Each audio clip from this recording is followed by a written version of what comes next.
Make sure you download the Woodward Sports app in the App Store and the Google Play Store today. Take Woodward Sports with you wherever you go and listen live on your phone or mobile device.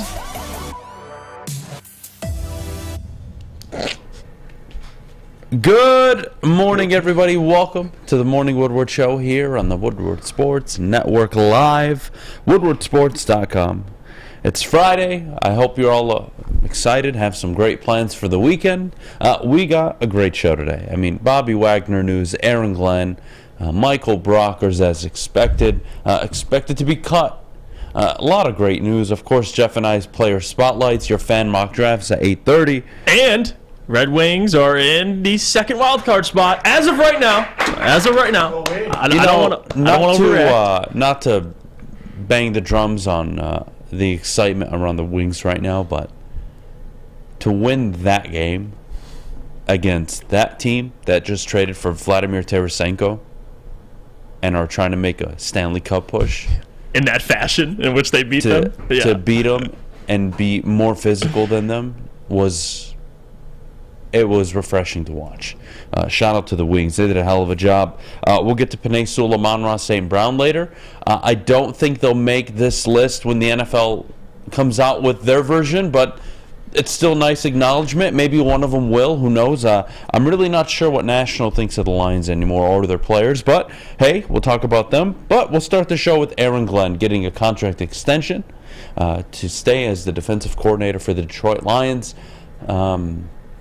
Without sounding rude, without sounding like a pessimist, I'm optimistic for Aaron Glenn. I am. I'm optimistic to see what he does with the young team that he has right now, along with hopefully some additions, along with, of course, all the draft picks that the Lions have, and I expect to be on the defensive side of the ball. Having said that, I don't care. I don't care. No. This isn't saving Detroit. This isn't breaking news to me. When the news broke, I was like, okay, and I continued doing what I was doing last night. It's like, okay, that's great. He'll probably leave next cycle or the one after, or maybe he stays. I don't know. Don't care. Well, I'll tell you why I do care. I'll care when he puts out a top 15, top 12 defense. I don't care. Okay, well, that's fair. But I'll tell you why I care. And the more important part, and I know you bring up the statistics, which is true. The Lions last year weren't very great in totality for the season. But why this is significant is Aaron Glenn, obviously more of the more respected coaches, at least in this a part of the Lions besides Ben Johnson, former corner, has ability to connect with players. You've seen that all year, too, with the young guys like Aiden Hutchinson, James Houston, just to give a couple examples. Aaron Glenn, there is a ton of value he brings to this defense in terms of just development. And you're going to have 2 first-round picks. You're expecting them to be 2 more defensive players. Aaron Glenn being around long-term is an important thing. But is he going to be around long-term? I don't think so. I mean, this is a guy who's going to be looked at every offseason along with Ben Johnson for a head coaching job. So what does this contract extension really mean? Does it mean he's going to be here for years? I don't think so. It means nothing. Because if he gets hired next season, he's gone. So this contracts mean nothing. Yeah. In the NFL. I'll say it again. In professional sports, hell in life, contracts mean nothing. If I want to get rid of you, I'm going to get rid of you. Whether you have 5 years left on your deal or 1. Now, will the compensation and all that take into consideration? I have to pay you more if you have more years on your deal? Sure, whatever. That's fine. But this is cool. Glad they got a done move. I'm not losing sleep over it. Now, the news that broke last night that, not going to lie, got me a little hard. Oh. Yeah. 10 o'clock at night sitting on my phone. Boom. Hard as a rock. 10 million reasons why you were hard? 10 million reasons why I was hard. Michael Brockers expected to be cut. And this, to me, it's a home run. Yeah, frees up 10 million. Makes sense. And I'm just waiting. Because the second I see the same news with Aquara, I'm going to be jumping for joy. And then you're going to have about almost 20 million. On top of your additional cap space you already have available to you. Yeah. That to me, really good news. Now we can talk about Bobby Wagner coming up next. Now you can pitch me Levante David. Now you can go convince me you're going to go trade for Jalen Ramsey. Oh, money's there now. Well, money's there. You want to go sign a corner in free agency instead of trading for one? Be my guest. Money's there. And Brockers won't be the last. I mean, I'm assuming He's Big only V, the first domino. Yeah, there's a couple that Brad's going to really have to consider. Romeo Okora being the Fish. other one as well. The sun's peeking What the in. fuck are you doing? Fish is the Swiss Army knife today once again. I don't want to talk to you. Doing no, my mute job, your mic. idiot. Mute your mic. What are you doing? Put the camera on Jeff, please. Doing my job. It's okay, Fish. We appreciate you. Yeah. Jeff appreciates you. I don't. He's holding it down in the TD booth and the audio. And look, there's Alex coming in. Wow. Let's give him crap when he comes in. But yeah, this is great news. And the Bobby Wagner stuff we'll get into. And I'll just, give a little tease. I'll convince you why I think the Lions should absolutely bring in Bobby Wagner, because I think a lot of the interests of Bobby align with the Lions. But to stay here, it's important. You free up $10 million. And I just got to say another thing, too. I appreciate Michael Brockers so much. I mean, to come in, to be signed, to not really play at all. I mean, it's a great job, by the way. You're making all that money, and he's just chilling. But he's been a great asset for the young players, just for the culture in general with Dan and what he's trying to instill. So a lot of love to Brockers. But, yeah, I'll take that $10 million. I ain't going to complain. Use it in free agency. No, it's good money. You need it. And you know what? We talked about this before. Gosh. Before we ever even did our first mock draft. Weeks, actually, leading up to it. Conversation was, hey, you think there's money? Well, there really isn't. Because you have 2 first-round picks, 2 second-round picks. Got to sign those guys. You got to sign those players. That's going to cost you some money. Okay, cool. Well, what else do you want to do? Well, you want to resign Jamal Williams, likely, don't you? Okay, well, you want to re-sign a few other players. That'll cost you money. So to me, Brockers, the first domino, I don't see any way Aquara makes it back to this roster on this current contract. Either cut him or rework his deal, because he's not worth $10 million on your cap hit. It's not worth it at all. Yeah, especially if you're sharing snaps. 9 games in the last 2 seasons. I'm paying the guy for what he did 3, 4, 5 years ago. Yeah, I'll pass. Yeah. Injury prone. Not impactful since the injury. I'll pass. And he was doing those. He had 10 sacks a couple seasons ago, but that was when you didn't have Aiden. 3 years ago, and you didn't have Aiden. You didn't have James. Now you've kind of built up this defensive line with other talent. And Pascal, Houston, Aiden. You might even add another one this year. I don't see why you'd pay Romeo Okora that salary to play a limited amount of snaps. That doesn't make sense to me. So you're probably right. I think Romeo might be a cap casualty, but Big V as well. I mean, Big V's missed the entire season. I know it's another thing to say this offensive line hasn't played together healthy, which is true, but I will gladly take all the money Big V frees up, and you can go get a guard or re-sign Evan Brown, whatever it is. But yeah, a couple guys are still going to get cut soon. He was injured for 1 year. Give me a break, Adam. Well, you know what, buddy? Over the last 2 seasons, he's played 9 total games. 5 in 2021, 4 in 2022. So, politely and kindly, with all love and respect, fuck you. Said it politely.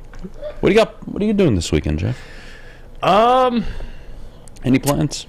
Not much, to be honest with you. Anything Watching sports. Anything new in your social life? Maybe tuning into. I can't believe I'm saying this, but it's getting to the point where I might tune into that Jake Paul fight on Sunday. I don't listen. Who's he fighting? Tommy Fury. Tommy Fury. Out in Saudi Arabia.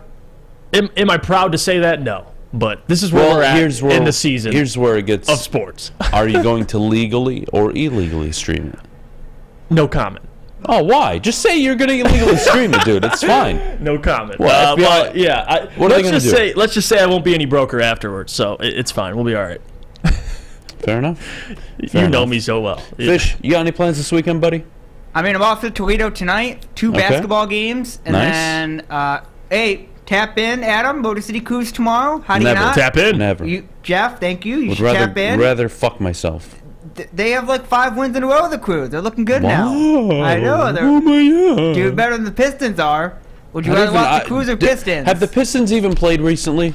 Yeah, they played Thursday. They played against the Magic. No, Fish. That was last night. So yesterday. Fish, I'm having they played? I'm having a great day. I know you are. I didn't know they played. Did they win? Well, I'm having a great Did they win? I'm asking. I'm having a great out. day so far. I don't want to talk about it. I'm not talking about it. I just want to they know. lost. They lost. Hold on, Jeff, Oh, okay. Jeff. We can move on. They play the Raptors on Saturday. No, You know and what? I won't be watching, just like last night. It's a big loss. You don't want to beat the Magic. Yeah, I mean, if we're talking big picture, yeah, you're closer. You got better Yeah, odds you're for closer to the number one pick. But Who still, you want? Guys are dramatic. I watched last night. Jay Ivey hit a three with, Yep. 15, 20 seconds left. Big three to tie the game up. Yep. Or I think it was less than that, actually. And then Wendell Carter Jr. Yep. misses his own shot, gets the rebound, puts it back in, and the Pistons are out. Congratulations. Thank you for tuning in. Pistons lost. Thank Oh, you. great, Terrible. Great. To me, that it's They all went making small. sense. They went small Yeah. late down the. I mean, it was a disaster. I don't Well, want to that's talk about it. It's a Dwayne Casey masterclass, man. I didn't even have to watch the game to know they would lose. I didn't have to watch the game to know they would fuck up some way somehow. That's the Dwayne Casey classic, pouring the cement. Trash. Yeah. And I'm done apologizing or biting my tongue for a head coach that is 7 years past his prime. Fuck out of here. And that's why the Red Wings saved the night by Yes, that huge they win. did. Man, the Big Red win Wings, over thank the New York goodness. Rangers. Thank goodness they're the Red Wings, man. What a win. Just Shout providing out to me Steve happiness. Yzerman and the team over there. They're building a hell of a They team. are. Mike was at the game yesterday, and he sent me a photo.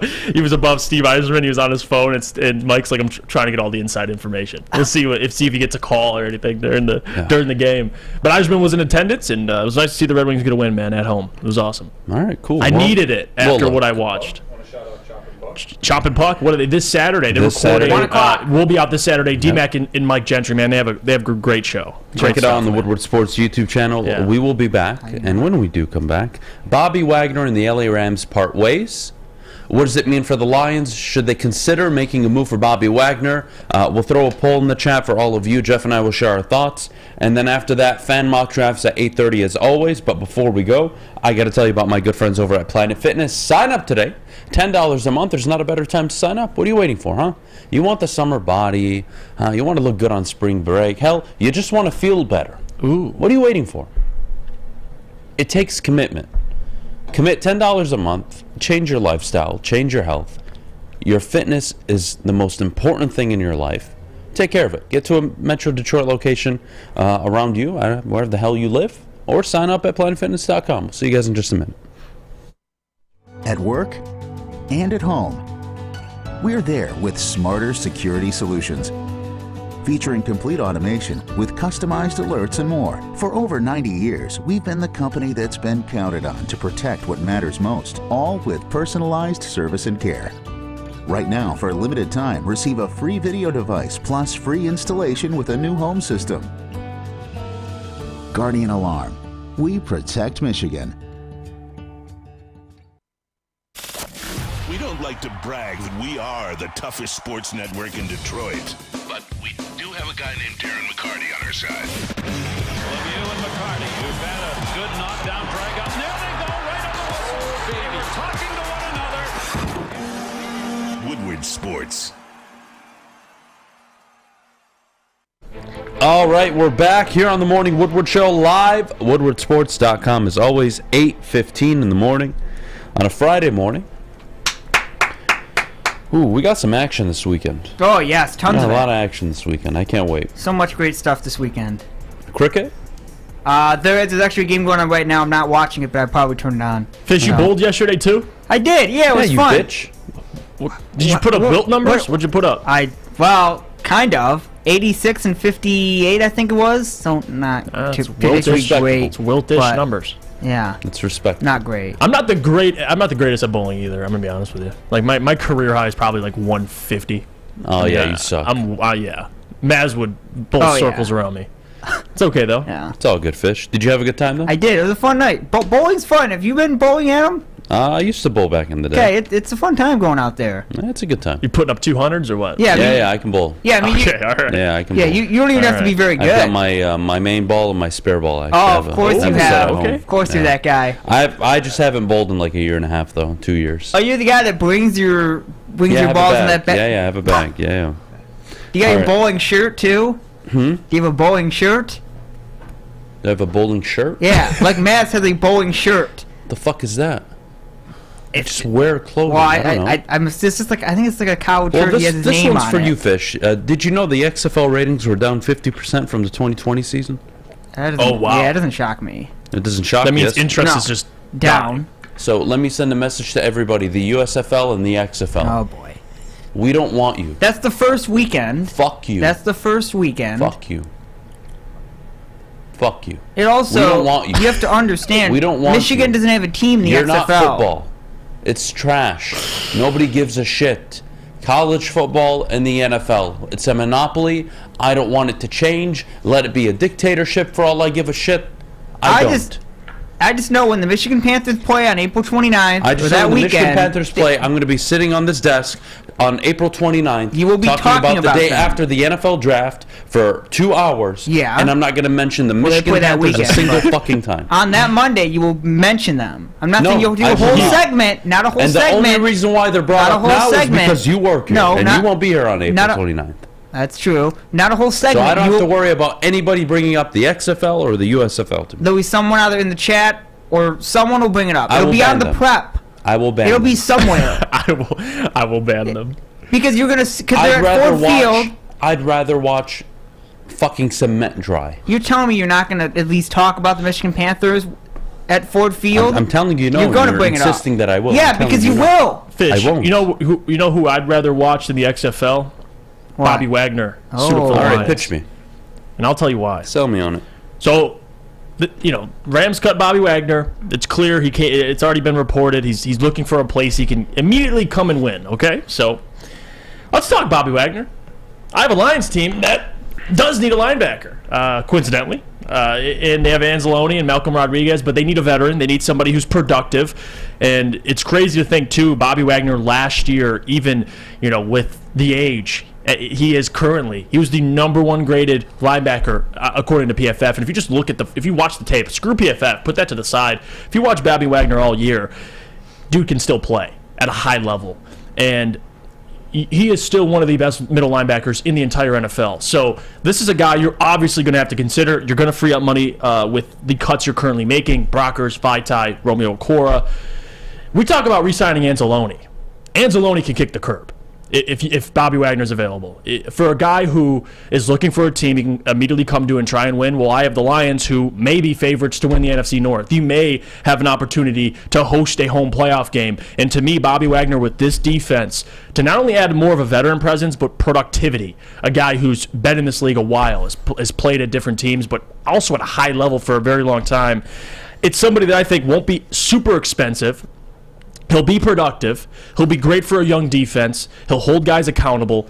And at the end of the day, he's like an extension. We talked about Anzalone and what he can do, as really the shot caller on defense. Imagine Bobby Wagner telling guys where to be, holding guys accountable. I love the idea of it. I don't know what a price tag would look like. I'm assuming it wouldn't be super expensive. And if you can sign him for a couple-year deal, it's something that I think the Lions absolutely should consider. But if we're being realistic, if I'm Bobby Wagner and I only got a couple years left in this league and I want to win, maybe the Lions isn't my first choice. There's going to be a ton of teams that are interested and teams that are closer to a Super Bowl, but why not? He fits a need, he's productive, and at the end of the day, I think the leadership quality, the aspect of him is super valuable. So I'm all for it. If I'm Brad Holmes, I'm giving Bobby Wagner a call, or his agent a call. Let me pitch you this, and then we'll talk about Bobby Wagner, okay? If I cut Romeo Cora and Vaitai post June 1st, yep, I'm saving an additional $20.5 million, which means my salary cap space, roughly, will be around $44 million. Okay? 15 of it likely to rookies. Maybe a little more. Okay, well, let's say I'm left with $25 million after I sign my rookies. You want to re-sign Jamal Williams. Okay? Who else do you want to re-sign before we even get to free agency? I would say the two guys I'm absolutely certain you got to re-sign, it would be Jamal and DJ if you can. Okay. I wouldn't be mad if they just signed Jamal. That's fine. Cool. Set aside 10, 12, 13 million of that money. Well, then I have 10, 12, 13 left. Mm-hmm. What do I do with that? Well, of course, dependent on the draft, do I go get a veteran linebacker like a Bobby Wagner? Well, there's a problem with Bobby Wagner. He just mutually parted ways with LA on a 5-year, $50 million deal. So who's offering a 40-year deal for a 32-year-old linebacker? Anybody? Well, the 32-year-old, I mean, he's excellent. He's playing at a high level. No. Okay, I didn't want it to be like he's going to be washed. excellent for the next 2 years. Yeah. I'm giving him a 4-year deal for $40 million. That's what he'll command in free agency, maybe more. Maybe he thinks he can get more because he's coming off an excellent season in LA. Uber productive, and I think he had, 5-6 sacks? Unbelievable. Mm-hmm. He had a phenomenal year with LA on a down year for him. He's going to get some money. Now, does he want to go to a contender or get the highest bid? Can the Lions bid for him? They could, in theory. They have the money to. Should they? I'm not sold on that. Because you're essentially, you'd be walking into next season. Let's say they even draft a linebacker. Let's just say, hypothetically, you get Trenton Simpson. So you'd go into next season, excuse me, you'd have Malcolm Rodriguez, Alex Anzalone, and Trenton Simpson at linebacker. And again, we talk about this defense. There's still holes in this defense, but if you get Bobby Wagner, we talk about the linebacker. Do you want to bring back problem. Bugs, Kaminsky? You got no problem Jamal? at the linebacker position if you have Bobby Wagner. I understand, but like right now, we'd still the be money's not adding up to me. Yeah, that's the big thing. That's what I don't. If I trade for Jalen Ramsey, well, it's not going to really hurt me this year. And yeah, I'll have to pay the big number figure next year. It's fine. I'll figure it out. But do I not want to sign or re-sign, John Kaminsky or Isaiah Buggs or DJ Chark or Deshaun Elliott or Jamal Williams? Do you not want to re-sign some of these players? And that's like I the said, decision. without re-signing anybody, if I cut Aquara, Vaitai, and Brockers, I have $43 million to spend. Okay? Then what? Well, let's say $12 to $15 million on rookie deals. Okay? Easy as fuck. No problem. Well, then I'm left with about $30 million. Is $28 to $30 million enough for me to keep some of these key players and go pay a Bobby Wagner? The answer technically is yes. But you're going to have to check off somebody you would prefer to keep, like a DJ Chark, off your list. Because I think he would cost the most. Mm-hmm. Jamal, I think you can get on a deal. Kaminsky, I think you can get on a deal. I'm not too worried about what it'll cost to keep Will Harris. Isaiah Buggs, you don't even have to re-sign him if you're going to spend a pick like I recommended on Cansey in the top 8, top 10, top 12. Right. So that's your reality. The numbers, to me, don't make sense. I love Bobby Wagner, the player. Mm-hmm.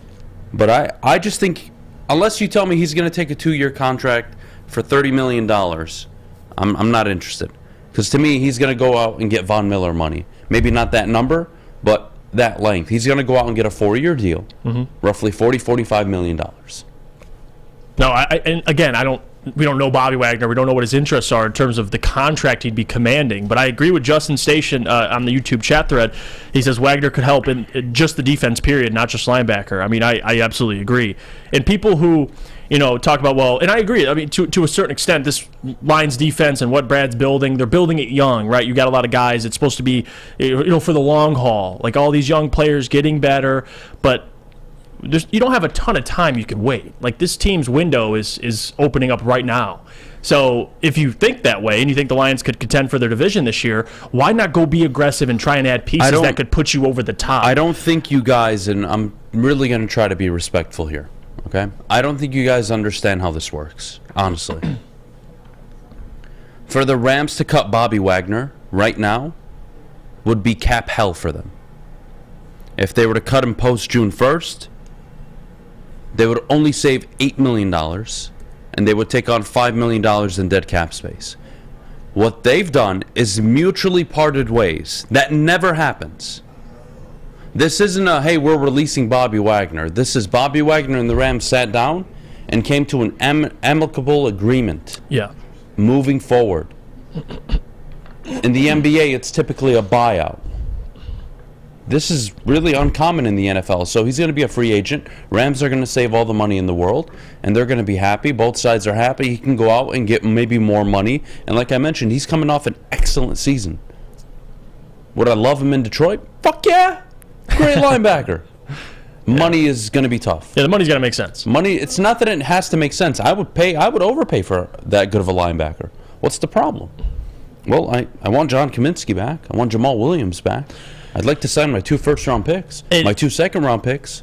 And this is all. And I'm a little different in opinion on this because I love Bugs, I love Kaminsky, but you need bodies. And maybe those are bodies in the draft, but because if we're talking like if you have a chance to get Bobby Wagner, Bugs and Kaminsky to me, I mean I'm okay. I'll sleep at night knowing I have Bobby Wagner in the building because it's not just the productivity, right? It's the veteran. There's a lot of things that Bobby Wagner immediately brings to your defense before he even gets on the field. Like just a guy like Bobby Wagner you don't currently have clearly. Alex Anzalone, like the effort, love Alex Anzalone, but if we're being honest, that's your best linebacker going into the next season. You got a problem. So I think the Lions should consider it. Who knows if it gets done? I'm curious what kind of money Bobby would command because I think that's the big thing. Let me ask you this. And the amount of years on the Is contract. the GM.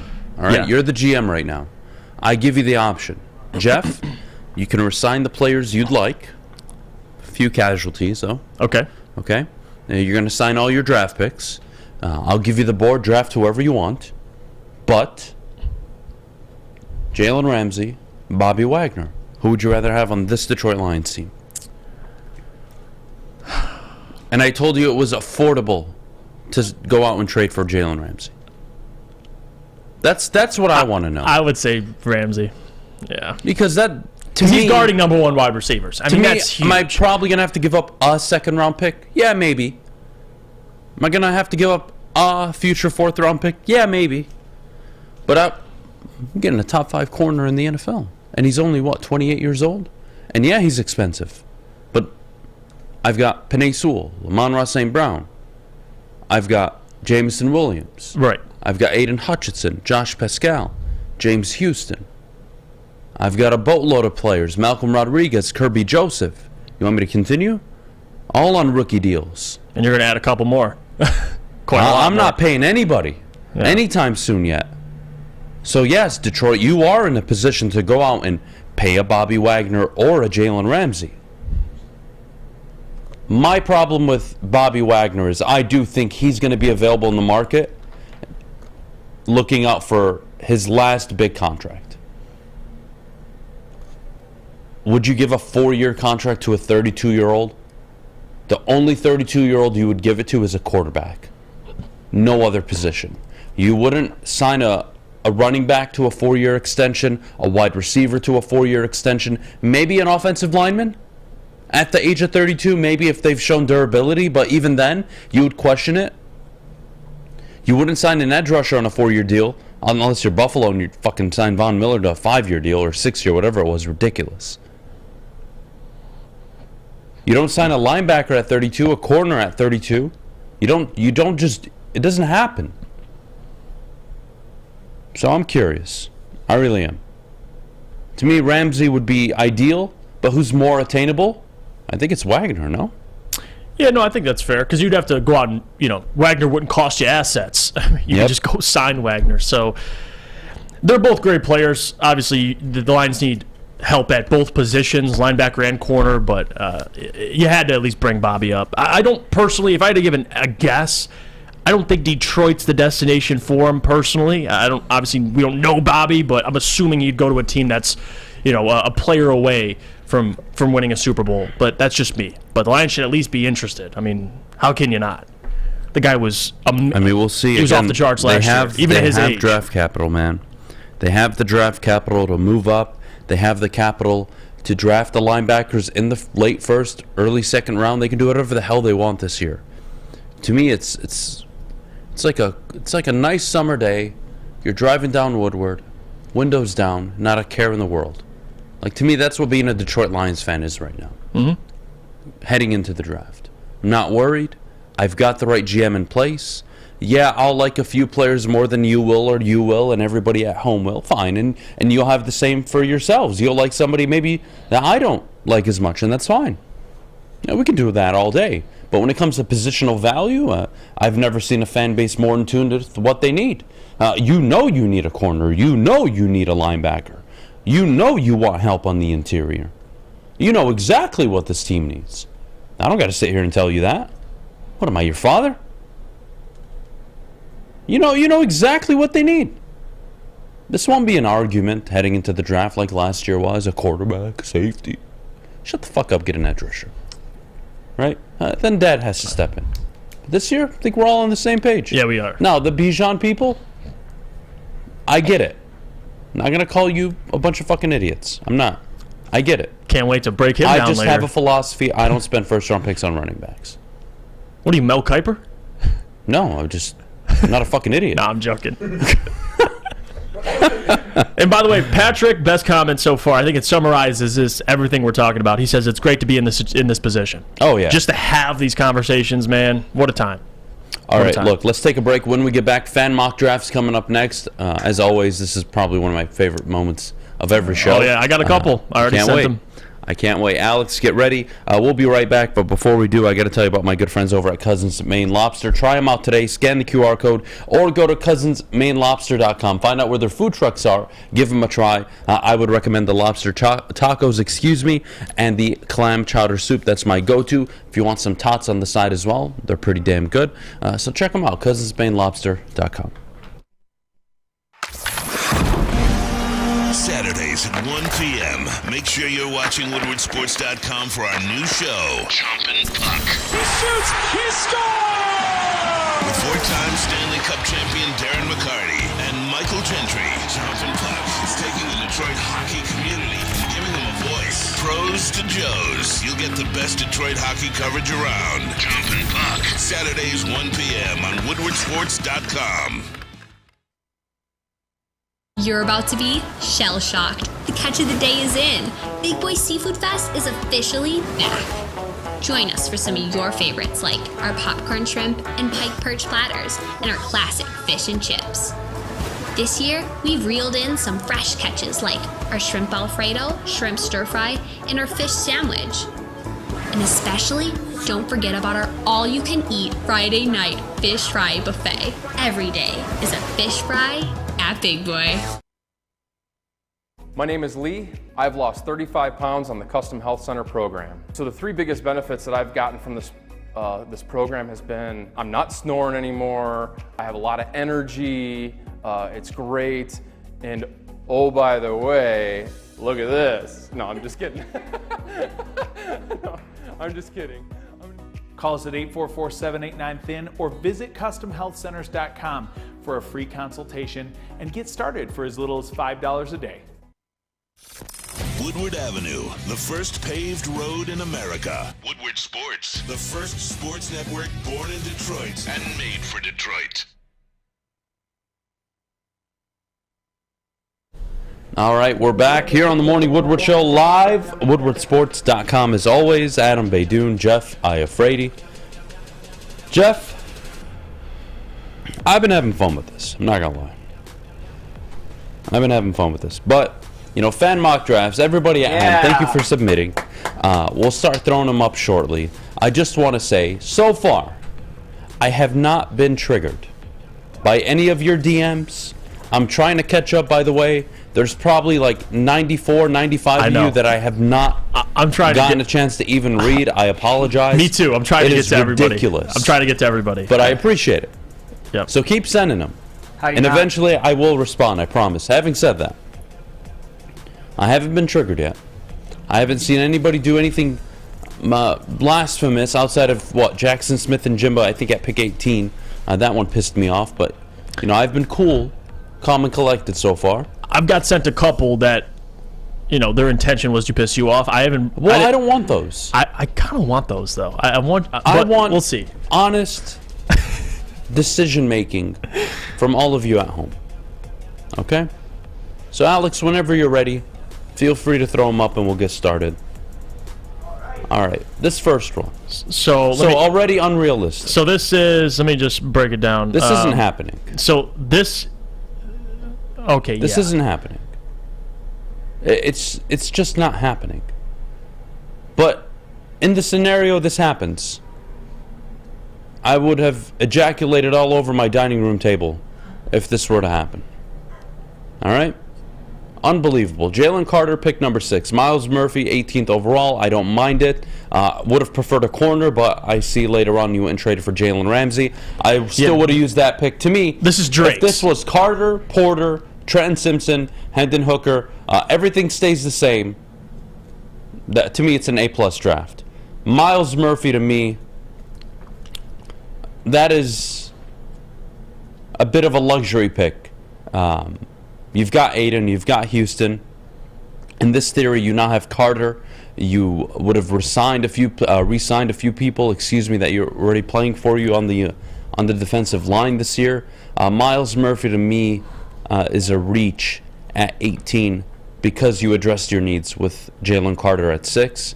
Go get a corner, man, even if you traded for Ramsey. You gave up 2 2s. You got a 4th-round pick this year in Jalen Ramsey. I don't mind it. It's a good trade at the end of the day. If I had to critique this, I would prefer maybe a corner besides Cameron Brown in the 6th round be taken. I like Ramsey, clearly. I'm all on board with that, but I don't know. I would like another corner along with Ramsey, but I don't mind it. Like you said, Miles Murphy, I mean, if Joey Porter was there, I would like Joey Porter. Then you can get Joey Porter and Jalen Ramsey or Christian Gonzalez, whoever's there. Maybe you can get Forbes in the 2nd round. But I don't hate it. I like Carter. The Miles Murphy one, I'm with you. Trenton Simpson, Hendon Hooker, I don't mind it. Andrew Voorhees, you get a guard. Yeah, and then obviously 5th, 6th round is what it is. Jake Look, Bobo. at the end of the day, unrealistic. I don't think that happens, but if it did, I wouldn't hate the board. I would have just preferred drafting a corner in the 1st round. I think you got to take a chance on one of the 3 that will likely be available, whether it's Witherspoon, Gonzalez, or Joey Porter. All right, that's just my 2 cents. Moving on to the next one. Who's this one from, Jeff? So once Alex pulls it up, this is Joey's. Joey 2 times. Joey 2 times. Chat. Yes, he did. He sent me this one. All right, Joey. Congratulations, Joey. This is the worst mock draft I've ever seen in my fucking life. Let's start in the 1st round. To take Devon Witherspoon at 6, I understand it. I would have preferred Kalijah Cansey, to be honest with you. If gun to my head, Jalen Carter, all these people are off the board, or I'd like to trade back to a team that would want C.J. Stroud, Will Levis, whoever would be available at the time. Pick 18, F minus, minus, minus, minus, minus. Pick 48, F minus, minus, minus, minus, minus, minus. Pick 55, it's a B. B plus, I would even give. My favorite pick, pick 81. I'll give you an A for it, is Juice Scruggs. Just because of his name. No. Juice Dorian Scruggs. Thompson-Robinson. Great. Another fucking running back that tries to play quarterback. Way to go, boys. 6th round, Joey, this is an F draft. This is the worst mock draft I've fucking seen in my life. I've seen some shit. This is probably the shittiest. No. How dare you take a guard in the 1st round? How dare you draft a safety at pick 48? How dare you? How dare you? How dare you? He got Javon Dexter, though, later. I don't give a fuck who he got. I like Javon Dexter. You can like him. I like my mom. Doesn't mean I'm drafting her in the 1st round. I don't think it's an F. I would probably give this one. I'm not the biggest fan of the safety in the 2nd round, especially your 1st, 2nd round pick is Sidney Brown. I don't mind the player, but just taking another safety, not a huge fan of it. But again, Juice Scruggs, man, the only thing he did right. Can you throw it back up? The only thing he did right was drafting Jake Moody. That's it. Jake Moody, home run pick, A plus. Everything else, F. Dorian Thompson, F. Running back that can play quarterback, great. I need one of those. Yay, makes me happy. Yeah, Sidney Brown played. Jack Campbell, I like. You know, I like Jack Campbell. It's a solid pick. It's again, Sidney Brown had like 6 picks this year. To take a guard in the 1st player. round, I don't. Is irresponsible. And then you go guard and then safety. Oh. I mean, hey, you add a strength to a strength. Booster up the offensive line. Again, Devon Witherspoon, good pick. I don't want to do it right now at 6. It's not what I want. Maybe some of you want it. Maybe Jeff wants it. I don't know. I don't. I don't want a guard, just like I don't want a running back at 18. And to draft a safety in the 2nd round when you have Tracy Walker and Kirby Joseph is highly irresponsible. If you were to take a safety, I would have preferred it at pick number 81. You could have convinced me on that. Maybe a Jordan Battle if he's available. You're not taking a safety in the 2nd round. The 2nd round, I can't. This board is fucked. Sorry, Joey. Appreciate you. You give him an F? I give it an F minus. I'll give It's the worst board I've seen all year. No, it is not.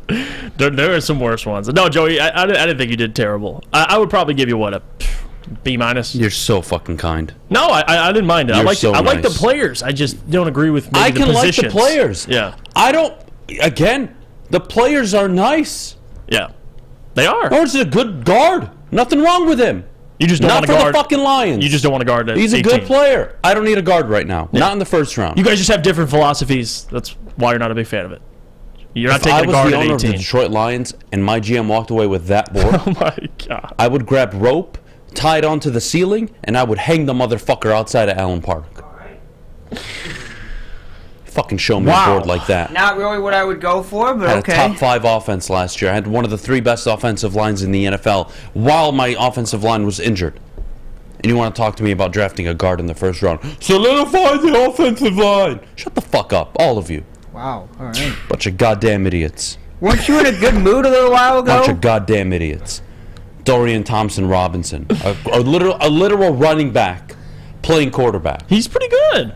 In the 6th round, you don't like. I can't wait to see him on the practice squad for the next 17 years, like Joshua Dobbs. He's not. Maybe he'll start over Malik Willis in a few years. Who fucking knows? He could. I think he's probably better than Malik Willis, to be honest with you. Who fucking knows? Moving on. Next draft pick. Next mock draft, excuse me. All right, what do we got? Who do we got? I'm ready. Okay, here we go. Let's have fun with this. So, all right, no trades, by the way. Full disclosure, no trades this in this from, one. He doesn't have a name. It's just dope. Just dope on Twitter. Well, this isn't dope. Christian Gonzalez at 6, a reach. I'm not doing it. Any pick you make at 6, everybody's going to have a different opinion. It's always going to be a risk because you want this player to be as productive as Aiden Hutchinson was his rookie year, right? Just to give an example, if I'm drafting Christian Gonzalez at 6, I'm expecting Patrick Surtain production year 1. That's just the reality. Having said that, I don't hate it. I'll agree with PFF. I'll give it a B+. Christian Gonzalez, a lot of talent. People falling in love with him. He's got a lot of intangibles. He's got size. No problem. Pick 18, Brian Brees. Or Bursay, however the hell you guys want to say this guy's name. Solid. I don't expect him to be available at 18, just like Kancey. I don't expect either of them to be available. Mm-hmm. But the fact that you got him, you addressed the need, I'm happy with it. Now you're reaching. Pick 48, Isaiah Foskey. He's a pretty good player. I don't hate it. I'm not saying the players are shit.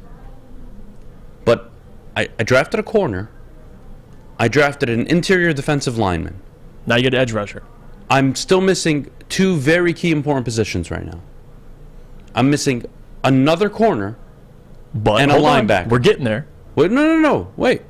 We're getting there, but not really.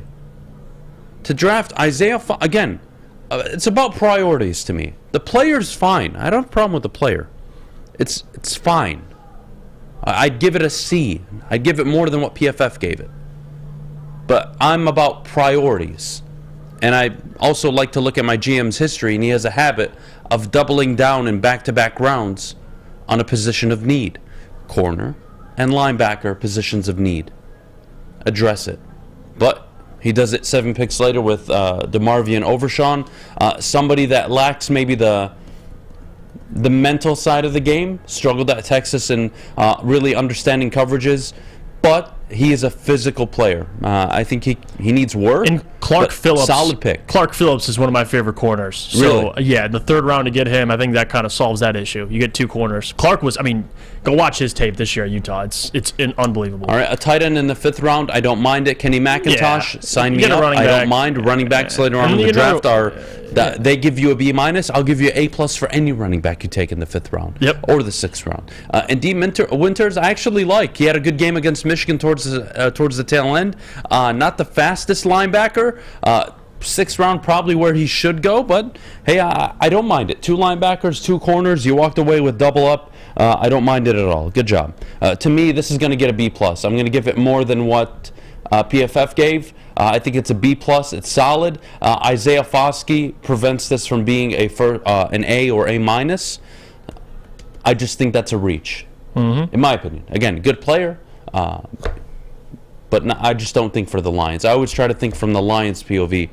That's how I grade these. I look at the totality. Like the Foskey pick, I don't mind it. I like Foskey.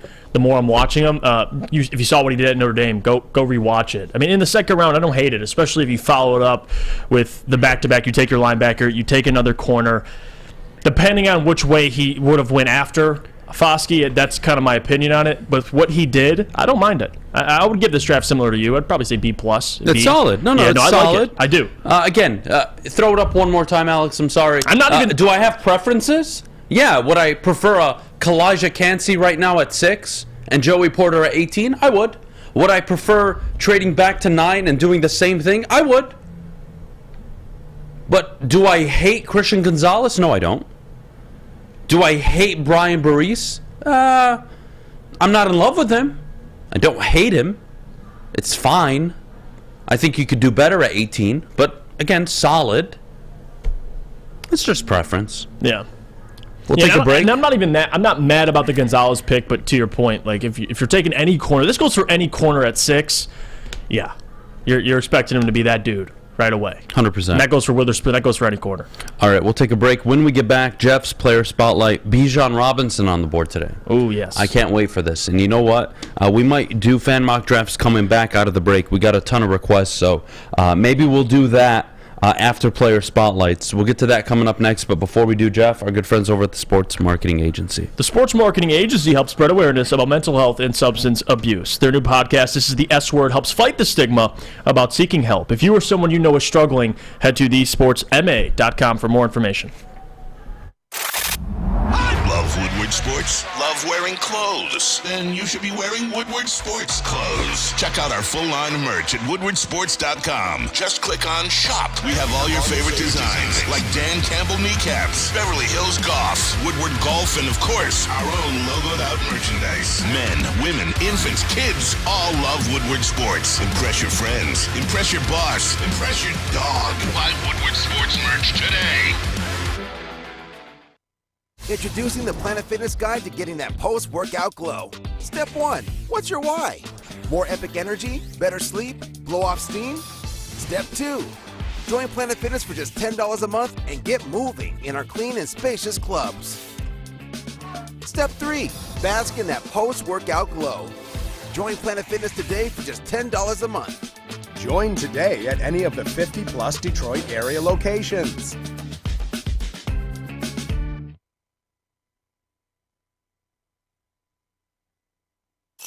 The only sports network in Detroit that starts with a W. You know, because we win. Woodward Sports, Detroit's winning sports network. Bowling Warehouse, let me tell you about them. They're located in Hamtramck, and it's the home of the original football bowling game. 2 to play for $12, the unlimited open play, or you can pay $120, but get a lane reservation for up to 10 people. $2 Mr. Beer Machine, full bar. Check it all out, bowlingwarehouse.com. All right, we are back here on the Morning Woodward Show live, woodwardsports.com. Jeff, player spotlight today. We're going to end the week strong. Yes. I think your first offensive player this week, no? Yeah, and probably the highest... The last one since Darnell Washington last week. Yeah, and probably the highest rated player I've done so far. Like, I truly believe Beydoun is a top 10 player in this draft. But I don't think he'll go top 10. He's going to be a late first-round pick.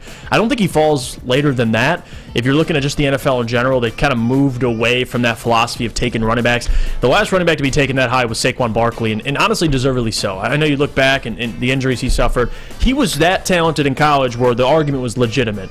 With Beydoun, he is super talented, uber talented. He's not Saquon, but you look at Najee being drafted, and Najee drafted by the Pittsburgh Steelers at 24. That's around the number I can see Beydoun being drafted. Got immense talent. There's not really that much not to like about Beydoun. I mean, if you tuned into any Texas game this year or last year, All-American, won the 2022 Walker Award for best running back. Like, the guy, name what he can't do, I'll wait. The guy can do everything. Now, there's a couple questions, obviously, and you look at his pass protection. There's the injuries. I think that's another part of it, too. He's always been banged up. I was talking with Matt before the show about the type of injuries he suffers, and it's like DeAndre Swift injuries. It's like little nagging injuries. It's like a shoulder injury, and then there's an ankle injury. It's nothing significant, but there's enough to where you're at least thinking about it, right? It's not like DeAndre Swift, where he came out of college untouched, unscathed, and then he got injured in the NFL. Like, obviously, Beydoun has the body type and the structure, the size to be able to handle 20-plus carries a game in the NFL. He did that in college. But you still look at the injuries, and it is partially still concerning. There's plenty of reasons to buy into Beydoun. I mean, you talk about the athleticism, the explosiveness, the speed. He's got the prototypical running back build. I mean, he's the same size as Jamal Williams. Jamal's a little more, Iron Man-ish. He doesn't really get hurt. But still, Beydoun is immensely more talented than Jamal Williams. And again, what he can do in the passing game, I think that's where teams are going to really be interested. Kind of like Najee. I mean, with his size, Najee's like, 6'2"? You can line him up in different positions around your offense. I think for any team that drafts Beydoun, you're getting a guy right away you can lean on, somebody that you can give 20 carries to. This isn't Jahmyr Gibbs, where you're kind of questioning, is he a 3-down back? Can you give him 20 carries? There's no question about Beydoun. He's by far the best running back in this draft. It's really, the question is, what's the philosophy with teams nowadays? Is he going to be taken top 15, or is he going to be one of those guys like Najee who slide to the 20s? That's the only thing really there is about Beydoun. There's not really much to nitpick about him. I mean, even if you look at this year with Texas, almost 1,600 yards, 18 touchdowns, 6.1 yards per carry. Like, it's absurd what he was able to do. So, again, a lot to like about Beydoun. He's going to be a first-round pick. I don't think he'll slide to the second round. He's just too talented. He'll be the first running back taken. He's one of the top 10 greatest players in this draft. But I don't think that's not how the NFL works nowadays. They'll definitely move away from that. But again, we'll see. We'll see if teams question the things I question, which is injury concerns and all the other things. But there's not too many things not to like about Beydoun, man. He's the real deal. So, look, the 2022 NFL draft featured no running backs drafted in the first round. And if you care for anything, you should care that since the year 2000 up until 2022, every draft had a running back go in the first round. And last year was the domino effect. Now, you want to look at the last few years, you see Saquon, you see Zeke, you see Travis Etienne, you see who else went with Etienne that year? Najee Harris. Mm-hmm. All right, but game changers? Who are the game changers in the NFL? Like, just think. Close your eyes outside of quarterback. Who is it? Justin Jefferson? Jamar Chase? Nick Bosa? Yep. Micah Parsons? Sauce Gardner now? Patrick Surtain? Trenton Williams? Penei Sewell? Lane Johnson? Some of the best tackles in the game? Nobody talks about running backs. Here, let's play a game. Take a position, not a player. Draft in order what you would want. Start your team. Go, Jeff. You have the first overall pick. The quarterback. Okay, second. Then go back round. Second round. Left tackle. Oh, second round? Second round. Oh, we're going through a whole draft. You're drafting from scratch. You're starting your team. Okay. Quarterback. Okay, first round. Second round. Second round, I'll go. Now, don't think just like in order 1, 2, 3, 4. It's not like an NFL draft, but most important positions. Yes. Left tackle. Okay. Third. Edge rusher. Yeah. Fourth. Corner. Ooh, before wide receiver. Interesting. Depends. Who's no. Player? Okay. Everybody wide receiver. Everybody in the NFL is wide available. Receiver. You can draft Jamar Chase. Everybody. Wide receiver, and then corner. Okay. Yeah. And then after that. Maybe center. It's about 5-6 positions before he's even going to consider drafting a running back. And I got a couple more. He still has to draft a linebacker. Yeah. Still has to get a safety. Defensive tackle. Still has to get an interior lineman. I got to get a lot. Yeah, no, I get it. Outside of kicker and punter, running back is the least important position in the NFL. And I actually have an interesting stat, too. Shout out to Matt. He brought this to me before the show. Last 14 Super Bowls, all running backs made less or around $2 million. Well, you know why? Because I try to tell you guys this shit, and nobody fucking listens to me. You need to be able to run situationally in the NFL. You don't need Zeke. You don't need Saquon. You don't need Dalvin. Is it nice to have them? Sure. Christian McCaffrey? Sure. Nice. Luxury. Would love to stumble across one in the second or third round. Would be awesome. Not a priority. You know why? Because I just need to figure out how I can run on first down, how I can run in third and short situations, fourth and short situations, and run the ball in at the goal line. That's all I need to know how to do. I don't need a running back to get me convert a 2nd and 14 for me. It's my fucking quarterback and receiver's job. Right. All I need my running backs to do is in short yardage situations, hit the hole, get me a first down. Let's keep it going. Hey, run the ball effectively on first down so we can set up play action. Okay, let's do that. And a lot of it, too, depends on how your team's constructed. Like, if Beydoun, you feel, and you're in the first round, you feel like Beydoun is the pick for you, and he puts you over the top in terms of, being a next-level Super Bowl contender, then, of course, take the chance. But to your point, running backs, especially last year, Kenneth Walker, Breece Hall, you don't think those guys weren't talented enough to go in the first round? What's stopping the Bills from being Super Bowl contenders? They don't have an efficient, consistent run game. But that's also coaching as well. Why, though? Because they got James Cook. He's really talented. And Devin Singletary. They're really talented. Just not in their philosophy. I don't know. Because they have no offensive line, and their fucking coaches are stupid. Yeah. And they rely on Josh Allen to run.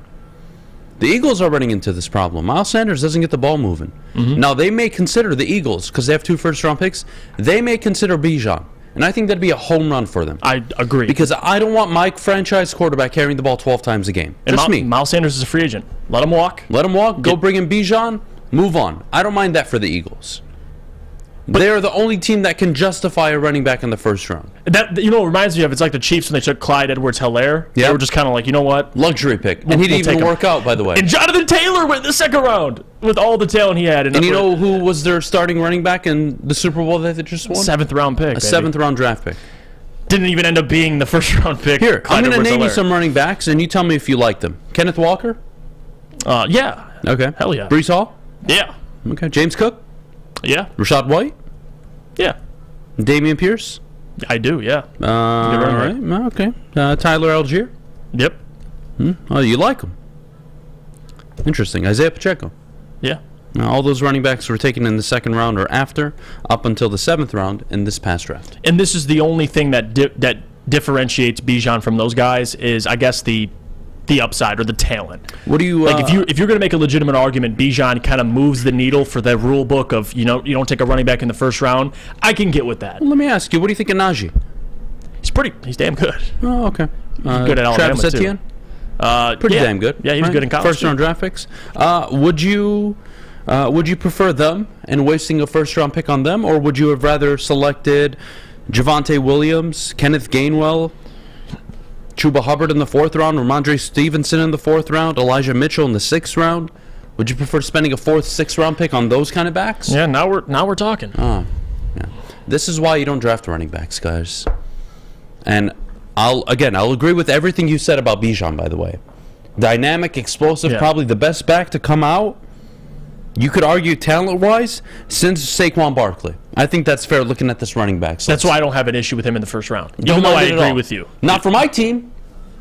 Not for my team. No matter who I was. Now, again, only Philly. Yeah. I think Philly's the only team that can justify it. But don't tell me any of these teams in the top 10, top 12, top 14 are going to consider Bijan Robinson, regardless of the talent. Yeah. Because if you're... Smack you upside the head if my quarterback needs a left tackle, you're sitting in there in the first round drafting a goddamn running back. It would be like, even teams, you have, and we'll just go in the middle of the draft. I mean, you have the Patriots, the Packers, the Commanders, the Steelers, Lions, Buccaneers, Seahawks. I mean, those teams, none of them need a running back. So, yeah. We'll see. I think he'll be probably a mid to late first round pick. I grew up on running backs being the face of the NFL. LaDainian Tomlinson, Priest Holmes, Jamal Lewis, Barry Sanders, Terrell Davis. Mm-hmm. That was my generation that I grew up watching. Clinton Portis was a freaking stud, man.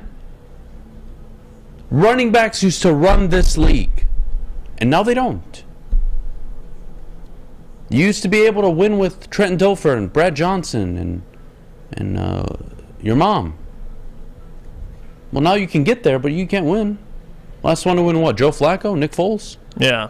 Like, name the last time anomalies? a Super Bowl winner was driven solely by a running back. Typically, it does not happen. You used to get to the playoffs. Nowadays. Back in the day, you used to get to the playoffs by drafting a running back in the top 5. Yeah. If you drafted a running back in the top 5 coming out of college, you were an automatic playoff team. Because they would run for 1,600 yards. And that's just the way the NFL worked. Mm-hmm. And now in the NFL today, quarterback, receivers, offensive linemen, defensive linemen. That's the game. And then after that, 5th on that list, corner. You know what you need, Detroit. Stay away from it. Yep. Let's take a break. When we get back, I want to continue the Beydoun talk. Actually, let's bring back fan mock drafts. Ivan Pace can wait. Ivan Pace can wait. Ivan Pace can wait for Monday. Just spoiler alert now. My player spotlight will wait till Monday. I got a lot of fan mock drafts to get to. A lot of people want to share their opinions, so we'll get to all of you coming up next. But before we do, I got to tell you about Lady Jane's Haircuts for Men. Open 10 to 8, 7 days a week, walk in anytime, no appointment necessary. I looked like a grizzly bear a few days ago. Look at me now. My wife can kind of stand me.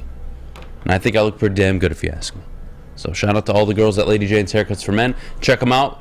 Find them any location near you. Lady Jane's, it's wicked awesome. The sports marketing agency would not be who we are without great community partners like Higuera Health and Carol Zuniga. It's an awesome opportunity to partner with your organization. Higuera Health is a comprehensive behavioral health organization. We serve children through older adults with mental health, substance use, and developmental disabilities across Western Wayne counties, and really excited to now be in Downriver communities as well. Give us a call at 734-458-4601.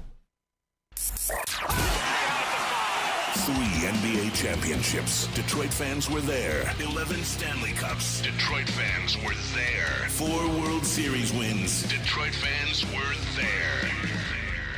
And that one Lions playoff win in 1991? Yeah, Detroit fans were there. Woodward Sports, where the fans are. All right, top of the hour, 9:02 a.m.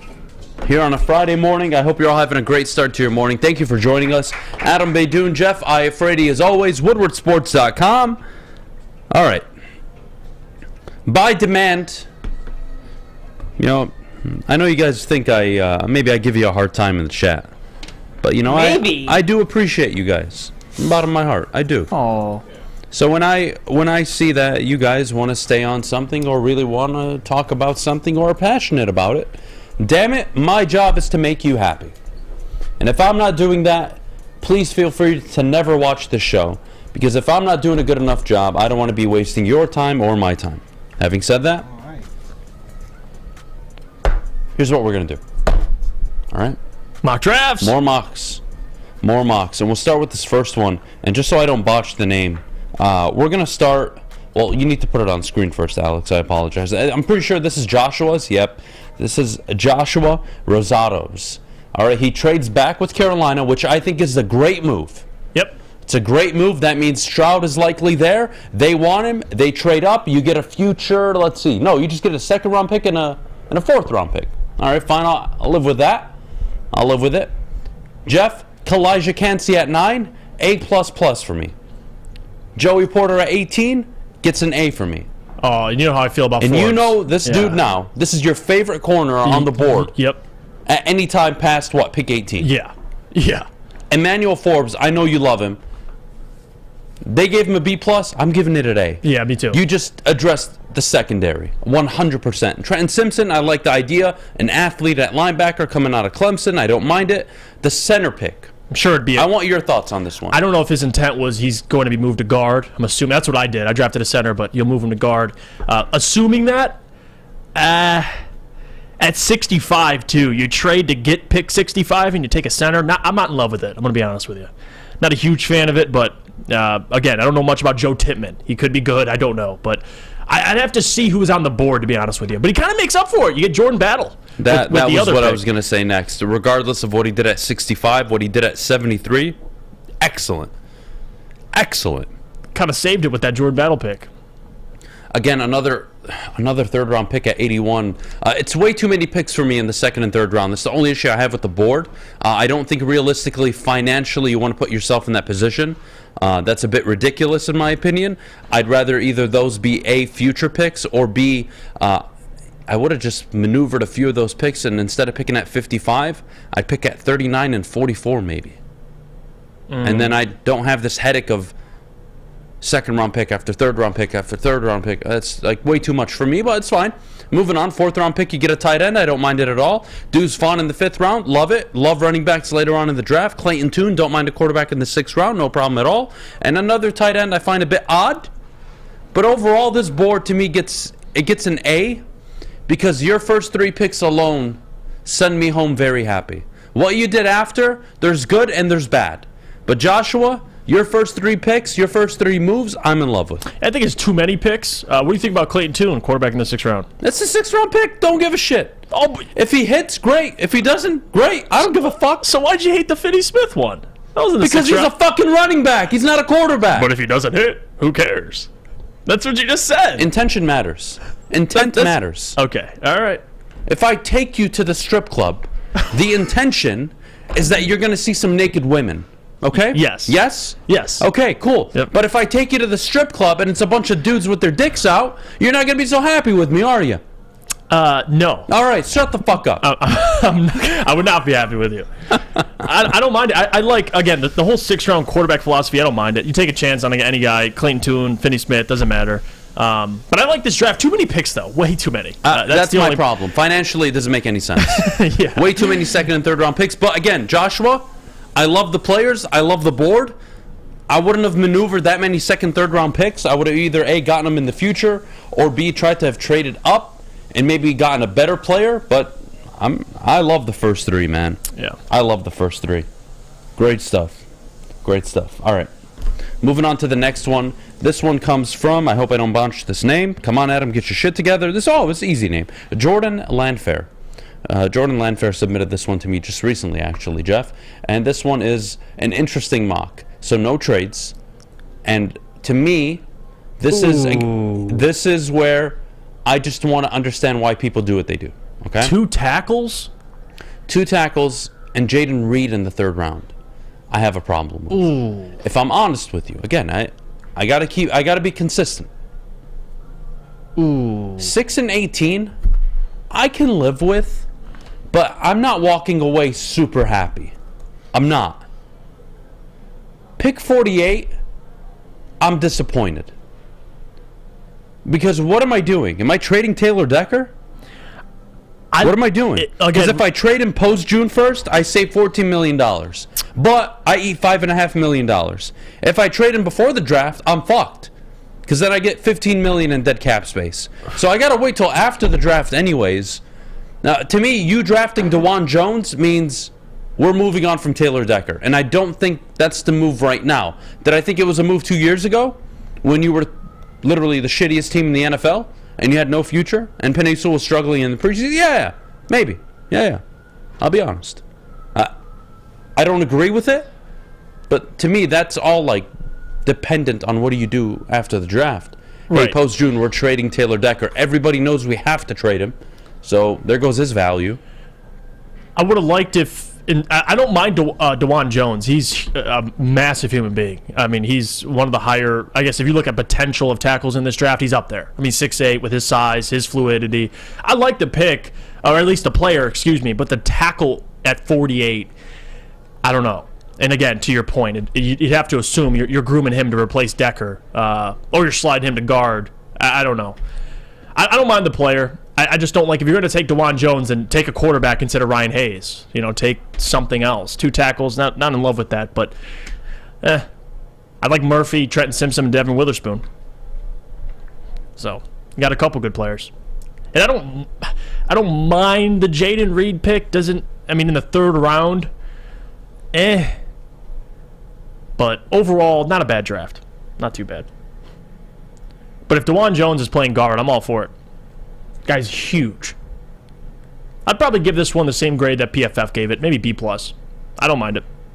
Just I don't like 2 tackles. If you're going to take DeJuan Jones, then take a quarterback instead of Ryan Hayes. That's my only critique. Sorry, just give me 1 second. You're all good.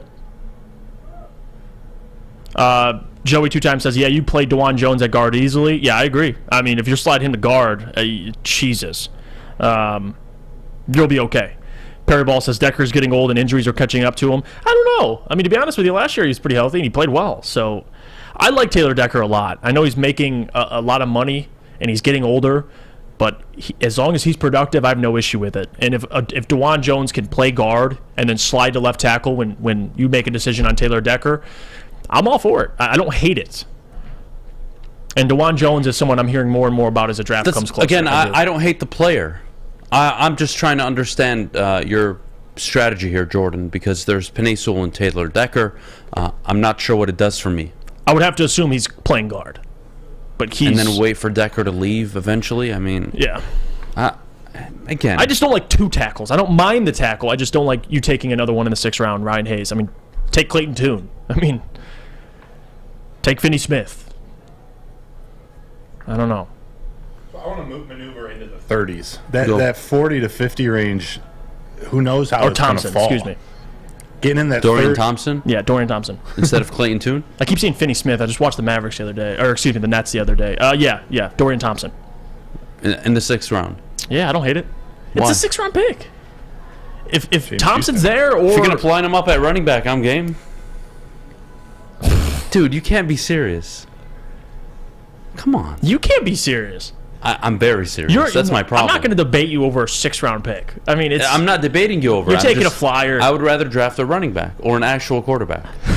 A guy that, I don't know, stands in the pocket. Jesus. Again, maybe I'm old-fashioned. I don't know. No, you're not. The quarterback needs to be played a certain way for you to be elite and great. Does anybody remember Cam Newton as being elite or great? No. Yes. Did he have a few good years? MVP season? Yeah. That's great. Is he an all-time quarterback? Top 10? Top 15? Top 20? No. I mean, I look at, big thing for me when you're looking at quarterbacks, and I'm not going to debate Dorian Thompson, but completion percentage. Your theory's fine. Hey, it's a 6th round pick on a quarterback. Yeah. And, if it misses, I don't care. 70% completion percentage at UCLA. You're 100% right. Yeah. In an offense run by who? Chip Kelly, who produced Marcus Mariota. I'll fucking pass. But it's an offense that's all about yards after catch. That 70% is balls being thrown 2-3 yards behind or in front of the line of scrimmage. Again, 6th round pick, you can take him. I'll put my hands up. I don't care because I know he'll be out of the league in 5 years. It's not my concern. But if I'm going to draft a quarterback, how about I draft one that, I don't know, can stand in the pocket and learn to become an actual quarterback, not an athlete trying to play quarterback. There's a big difference. I'll keep saying it. There's a big difference.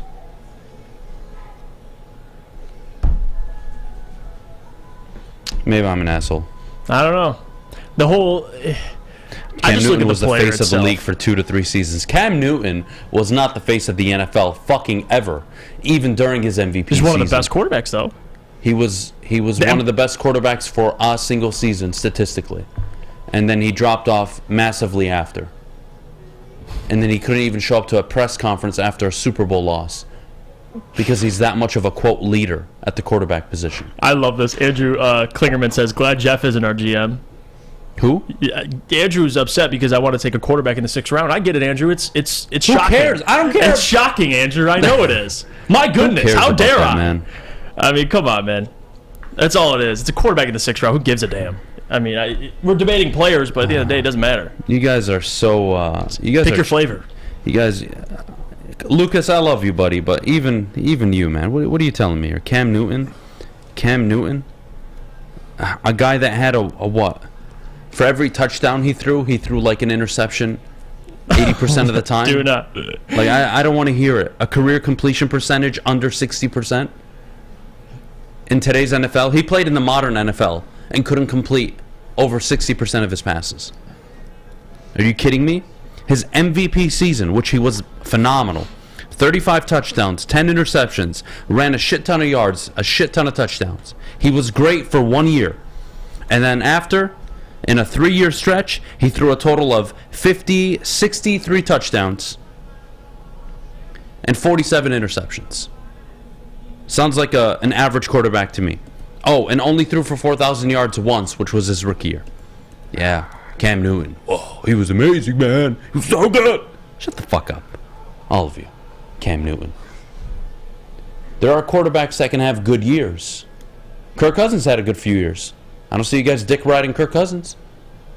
He's had some excellent years. He's thrown for over 4,400 yards, 35 touchdowns, less than 10 interceptions. Cam's never done that. What are we doing here? Pathetic. How many average quarterbacks MVP off the top of my win an MVP off the top of my head? 2, Lamar Jackson and Cam Newton. What do they have in common? Don't say they're running backs. I didn't. Okay. That's not what I was going to say. Okay, good. Put words in my mouth. Oh, how do you? No. I respect the game. Say. Look, I respect the game. All right. Athletes. Cam was a dog. He was, and he was really good at a moment. And it's about how much... I don't draft a quarterback to be good in a moment. I draft them to be good for a 10, 12, 14-year stretch. Guys, you had this in Detroit. You know what a franchise quarterback looks like. You've had it. Stop being stupid. If you would have drafted Cam Newton over any of the current quarterbacks, top 10 in the NFL right now, you'd be crazy. If I told you Cam Newton in his prime, would you take him over Josh Allen? I think you could maybe debate that, but not really.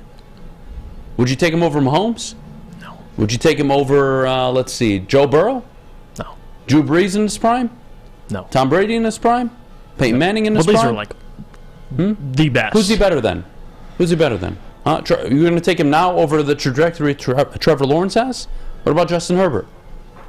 Which quarterback are you banking your future on? I think after that now we're getting... Where? Yeah, that's like... You named 6 already. So, yeah. Just 6 in the NFL right now. Forget the ones that have retired. It doesn't... I get what you're saying, but... Would I take Cam Newton over Dak Prescott? Fuck yeah, I would. Oh. Would I take him over Ryan Tannehill? Fuck yeah, I would. Kirk Cousins? Yeah. But let's not act like Cam Newton had some illustrious career and he was a franchise quarterback for over a decade and that he was screwed and out of the league. It's a bum. It's a turnover-prone bum for most of his career outside of 3 to 4 really good years where he played at an elite level. Mm-hmm. I will say that. He was a physical specimen, too. Unreal. Yeah, it was unreal. Goal line threat, cannon of an arm, underrated accuracy down the field, but what's the problem? He can't complete anything 10, 15 yards ahead. Short to intermediate. I mean, I don't know how we got to Cam Newton, by the way. I don't know either, to be honest with you. We got to go to break, though. It's over a quarterback in the 6th round. What are you going to do? We'll take a break. When we get back, Panay Sewell, Amon-Ra St. Brown make PFF's top 101 NFL players list. Sign of things to come with Brad Holmes in this draft class. Aiden Hutchinson, Kirby Joseph, can we expect to see them in the future? Jeff and I will have that conversation next, but before we do, Jeff, our good friends over at Cintron. Cintron World is an aspirational lifestyle beverage brand with a line of sparkling flavored energy beverages and premium bottled waters. Cintron is fashionable, functional, and fun. And if you're looking for premium ingredients, long-lasting energy, balanced hydration, and essential vitamins, and great taste, Cintron is your top choice. Buy online at drinkcintron.com. Cintron is also available at Amazon. You don't have to go to the beach, man.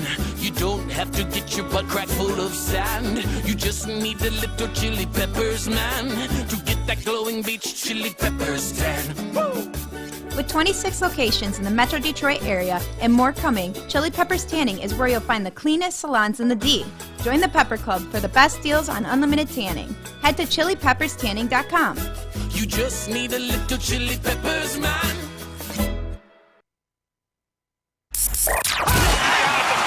Can't get enough Woodward Sports content? Head over to woodwardsports.com right now for up-to-date sports articles and great entertainment news. We have the best writers, bloggers, and coverage all at your fingertips. Head to woodwardsports.com right now to experience all Woodward Sports has to offer.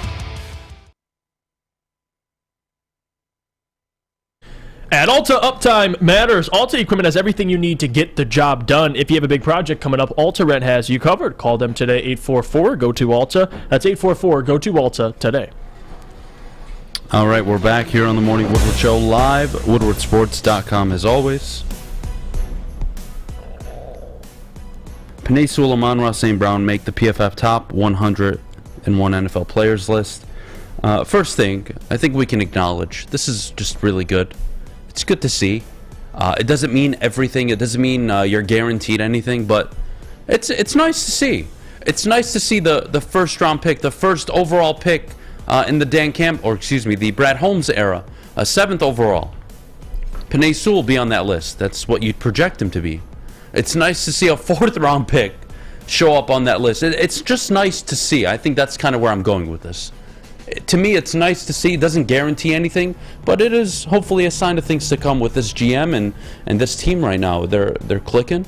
Love the talent evaluation, and I'm glad Penei's worked out, and I'm very, very, very happy with what Amon-Ra St. Brown's done for the Lions the first 2 years of his career. Imagine if you were able to read more, top 100 players in the Lions being mentioned in it more often, like in past history. It just doesn't happen. So for these things to happen, I know it's PFF, and you can look at PFF all you want. I know Amon-Ra St. Brown and Penei Sewell are probably PFF monsters. I mean, what Amon can do in the run game, his efficiency, all the receptions he has. Obviously, he's going to be high rated in PFF, and what Penei can do in the run game and pass protection, pass pro, he's going to be highly rated too. But it just shows that what Brad's doing, it's just different. His talent evaluation, Penei Sewell falls to him. He doesn't blink. He takes him. Amon-Ra St. Brown in the 4th round. He had his eyes on him the entire time. He finally took his wide receiver. We all were asking for it. And now he's your number 1 wide receiver. So, again, this kind of just confirms, too, with all the draft talk we do and the mock drafts and talking about different players, there's only one guy that's making this decision, accompanied by a couple other individuals that give him advice as well, and that's Brad Holmes. In this list, just knowing Amon-Ra, and even Malcolm, the stat came out, he led all rookies in tackle for losses, whatever it was, the stat. It just shows what he's doing and what he's currently building with all these draft selections is moving in the right direction. These guys are trending in the right direction. It's not like previous years where you take guys like a Jelani Tavai in the 2nd round. This is different. And, again, love to see it. I think as the years go on, you'll see more players in these top 100 lists. I think Jamison can be a valid candidate for the future, and same with Aiden. I think Aiden will be one of those guys as well. So it's great news. It is what it is. At the end of the day, this means really nothing. If you're talking about the season moving forward, this doesn't help you win 10 games. But it's nice news. It just kind of confirms what we've already been saying about Brad. And at the end of the day, you trust whatever that man decides to do until you lose that trust, which hasn't happened yet. I'll say this. Number 1, how good is it to have a conversation in February about your players potentially being on the NFL top 100 list? Granted, it's not the NFL's, it's PFF's, but still, number 1. Number 2, who can make this list by the end of next year? I think Aiden. Aiden, I think for sure would be up there. Yeah. I'd like to imagine Jameson Williams has a breakout season. Everyone's going to be wildly impressed with what he does. He may sneak in towards the tail end of it. Mm-hmm. That's already 4. Kirby Joseph puts on another season with 4 or 5 interceptions. And people are going to be talking about him as one of the 10 best safeties in the NFL, probably. Maybe you draft a corner, an interior lineman in the top 10. Okay, well, how do they turn out a year from now? Well, maybe not top 100, but maybe by year 2, year 3, like Aiden, they would be in the conversation. And think of the value. You have, even just now, before we even talk about the future, 2 top 100 players that are still on rookie contracts. Like, that's what the NFL's... Must be nice. That's what the NFL's about, man. Getting talent that you don't have to pay yet. And you talk about this year, next year. If you had a handful of guys in any top 100 list that you're paying rookie money to, they're on a rookie deal, there is... I mean, obviously, having a quarterback on a rookie deal is the most valuable thing. But, man... to have a lot of these, your most valuable, your foundational pieces. Amon-Ra making what he's making as a 4th round pick, it's absurd, the production he's given you. So, again, not only just talent-wise, financially, Brad Holmes has operated in a very different way. So, these lists, can't get enough of them. I think Aiden would be my number 1 choice. If we're talking about next year, he's the most likely to make this a top 100 list, whether it's PFF or it's the NFL's list. What about Jared Goff? I would have to look at this PFF list. I want to see what quarterbacks made it. I wish I had that in front of me, but for Jared, that's a tough one. Because if we go off Matt Castle's list, which we just saw yesterday, he's a top 12 quarterback, which we disagreed. I would say he's top 10, if not 10. I don't know how they grade according to PFF, but if we're talking just NFL lists, I don't think so. But again, and Jamcat put it perfectly. PFF hates Jared. Yeah, I think that's part of it too. I don't know about Jared. I think Amon-Ra is already here. Panay's here. I think Aiden will be the next one. Because if we're expecting him to break out next year and get double-digit sacks, we saw him have 3 interceptions his rookie year. Who knows? Maybe teams won't test him, obviously, as much this year. But watch out for Aiden. 100%. It's a lot of good conversations to have over the next few months going into next season, man. It's really nice. But here's what we'll do. We'll take a break. When we get back, I want to continue fan mock drafts and what I've been sent, along with the Red Wings coming up at 9:41. Got to talk about the Wings in this playoff push, man. It's looking great. They've won. They are on a stretch of games right now. We had mentioned it before they even played New York. They're going to be playing some difficult teams coming up. These next 8 games, if you could sneak out 4 wins and 2 overtime losses, that would be exceptional. Yeah, now we're cooking. You're cooking. You're off to a great start. Yep. So let's do that coming up at 9:41. But before we do, Jeff, the best defense on and off the field. Well, I'll tell you defense. We talk about Aiden Hutchinson being a top 100 player. I'll tell you the number 1 defense in the entire on planet Earth. It's Guardian Alarm. Because, guys, if you allow Guardian Alarm to help you, they'll help you. They'll take the time to recommend security and automation solutions specific to your needs. Call them anytime, day or night. Know that a Guardian team member will stay on the phone with you for as long as you need. Your safety and security deserves technology that's been proven to work, and as well as people who have been proven to care. Call 1-800-STAY-OUT today. Find out more information. Stay out. Saturdays at 1 p.m. Make sure you're watching WoodwardSports.com for our new show, Chompin' Puck. He shoots! He scores! With 4-time Stanley Cup champion Darren McCarty and Michael Gentry, Chompin' Puck is taking the Detroit hockey community and giving them a voice. Pros to Joes. You'll get the best Detroit hockey coverage around. Chompin' Puck. Saturdays 1 p.m. on WoodwardSports.com. Introducing the Planet Fitness Guide to getting that post-workout glow. Step 1. What's your why? More epic energy? Better sleep? Blow off steam? Step 2. Join Planet Fitness for just $10 a month and get moving in our clean and spacious clubs. Step 3. Bask in that post-workout glow. Join Planet Fitness today for just $10 a month. Join today at any of the 50-plus Detroit area locations. It's a great day to get some Centron in your life. Okay. There it is. Centron, here we go. Gotta grab the cranberry. Oh wait, it's 2 for $4. Gotta double up with the classic as well. Centron World, baby. Centron, available at select Kroger's, and if you wanna know how, go to @CentronWorld.com. You can get dope like me. You know what? Why wait?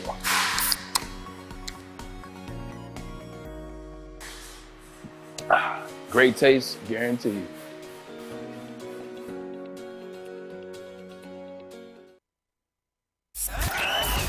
We are the network for Detroit by Detroiters. Welcome to the Woodward Sports Network.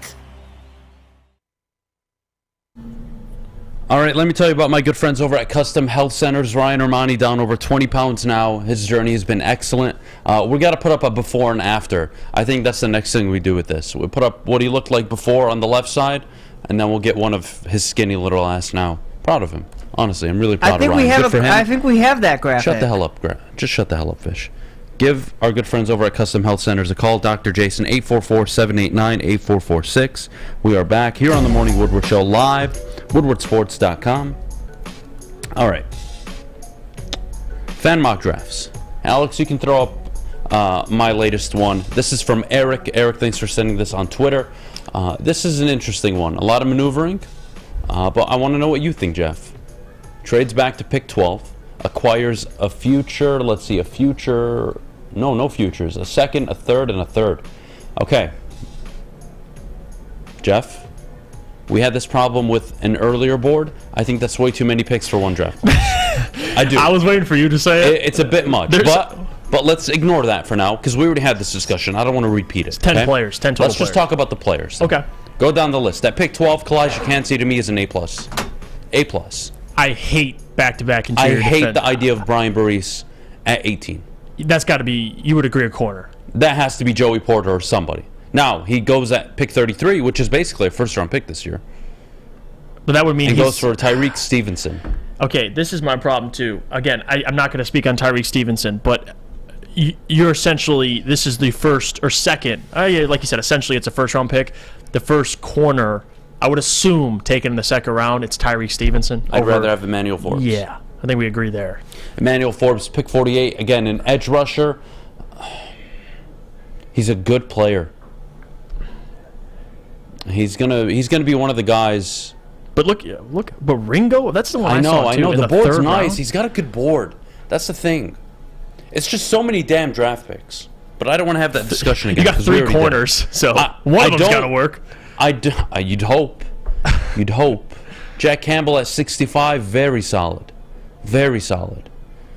2 corners in the second round, an edge rusher in the second round. I mean, you basically doubled and tripled up on everything and said, hey, one of these guys is going to start for us. Yeah, one of these guys is at linebacker and at D lineman. One of them's good. If one of the 7 players we just drafted is good at each position, we're good. Yeah, you're just buying a bunch of lottery tickets. One of these have to hit. I don't know how to grade this. I don't. I don't love it. I'll tell you that. I'm not going to give it an A. Definitely not going to give it a solid B. I'll give it a B minus. Give it a B minus C plus. I think way too many draft picks. I don't like 33 and 48. I just don't. If you traded back, maybe you get next year. I would have preferred a future 1 from Houston, traded back to 12 from 6, and just taken a 1 for it. I'll trade back 6 spots for next year's Houston Texans first-round pick in the AFC, where they're going to lose a lot of games next year. I'll gladly take that. Yeah. But I mean, but why would Houston move up unless they took a Jalen Carter at number 2 and then said, hey, we want CJ Stroud at 6? That would make sense to me. But I don't see why Houston would want to trade back. But overall, decent. Let's throw up Jeff's. Jeff, who's this one from? So, 2, I grabbed Jamcat on YouTube. Shout out to him. And then Bart also. So, right. Bart and Jamcat. So, this is Jamcat's, right? This is, let me just double check, make sure. Yes, this is Jamcat on YouTube. So, he had pick 6, traded back with Carolina, got a second-round pick as well. This is only a 3-round mock, so it's a limited sample size. But he went Devin Witherspoon at 9 instead of 6, moved back a little bit. I don't like back-to-back corners. I'm not a huge fan. But also you got Siaki Ika in the second, and then Jahmyr Gibbs, Trenton Simpson, Jaden Reed. I'd have to see who was there at 18 to take 2 corners back-to-back in the first round. I don't know how I feel about that. But I like the players. I just don't know if back-to-back corners in the first round is the move. Well, I don't like the fact that it's only 3 rounds, but Jaden Reed in the 3rd round to me is a waste of a pick. It's a waste of a pick. You guys know how I feel about Jahmyr Gibbs at that pick with 55. I didn't like it yesterday. I'm not going to like it today. Let's throw up the other one. I'm not going to give this a grade. And this is Bart. All right, Bart, what do you got for us? Trade back with Carolina. Oh, God. You go first on this one. You go first. Okay, lot to dissect here. So Bart decided same thing, trade back. Pick 9, you take Devin Witherspoon. All right, similar to what Jamcat did. And then at 18, he goes with Bijan Robinson. That's your player spotlight. Yeah, I don't hate it. I have to, and again, we're gonna get lower down on this draft board. 48, J.L. Skinner. You take a safety. 55. Take another linebacker, defensive line. Hendon Hooker in the 3rd round. I don't hate it. Take your guard. You got DJ Turner. I'm going to be honest, personally, and I'm not saying the players you're taking are bad, but not my favorite bunch of draft picks. I don't know too much about a lot of these guys. I still got to watch more film. Like J.L. Skinner, don't know a ton about him at 48. I don't know what that value would look like. I don't like how you Bart waited so long to take a defensive lineman. That's probably my problem.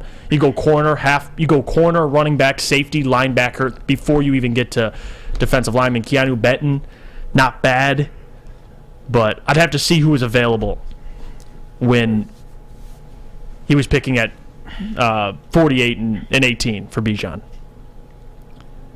All right, cool. What are you giving the grade? I think his only A+ draft pick was Jake Moody. Yeah.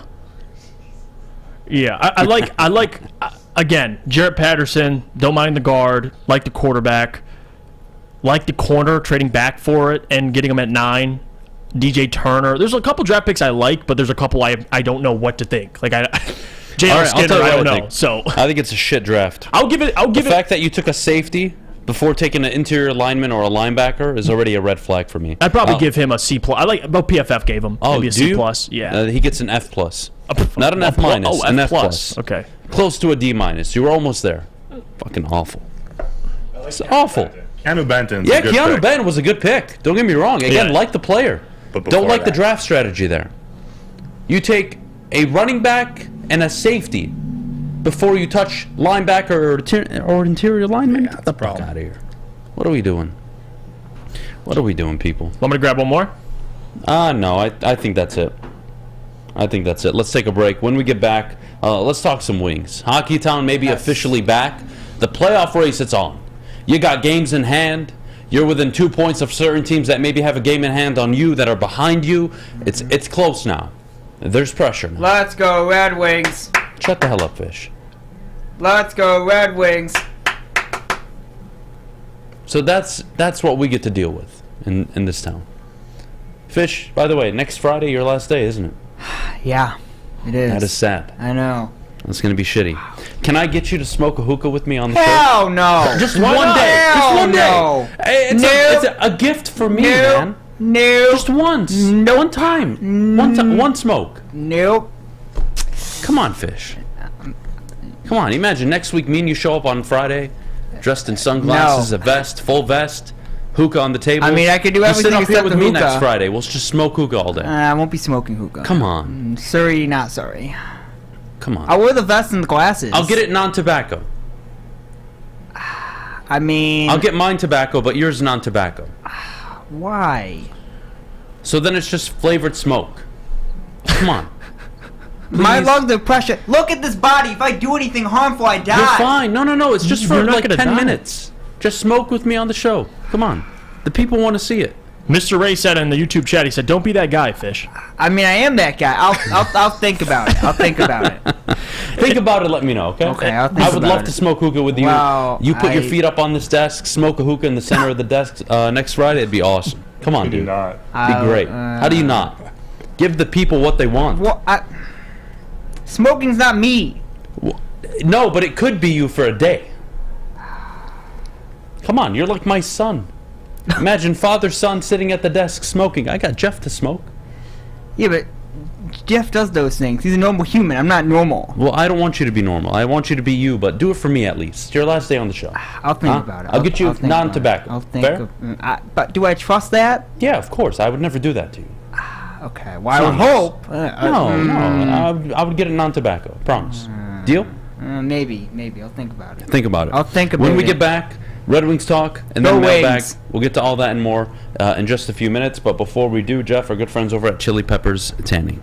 Let me tell you about them. Chili Peppers Tanning is where you'll find all the cleanest salons in the D with spotless, sanitized rooms and trained and certified tanning professionals. You can join the Pepper Club for all the best deals. They'll beat all competitors by $5. ChiliPeppersTanning.com. Hottest bulbs, hottest deals, darkest tans. Your Vitamin D headquarters. 27 locations and more on the way. Chili Peppers Tan. When it comes to making your haircut truly an experience, there's no better place than Lady Jane's Haircuts for Men. Come to any one of our 26 Metro Detroit locations for an award-winning haircut experience and qualify for a chance to win a down payment for your dream home up to $200,000. Our precision haircut and talented stylists will have you looking good, feeling good, and give you a chance to change your life forever. Lady Jane's Haircuts for Men, open 7 days a week. Walk in anytime. It's wicked awesome. Since the dawn of moving people, Chevrolet has led the way. The world of transportation is changing. At Feldman Chevrolet, we are leading the charge forward. With every electric vehicle, every mile traveled, one Feldman at a time. The company that puts more Chevys on Michigan roads is now the #1 name for Chevy electric vehicles. You have an opinion? Make sure it's seen and heard.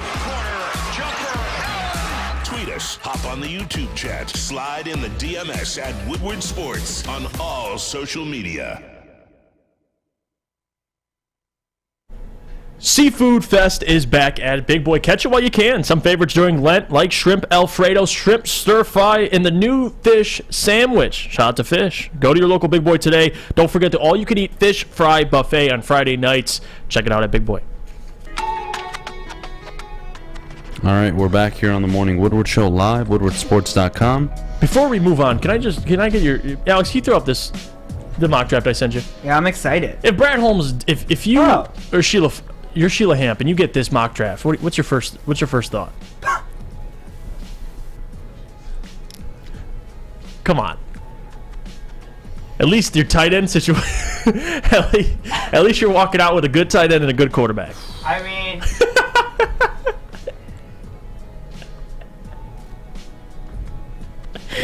Hey, at least you can't miss those two positions.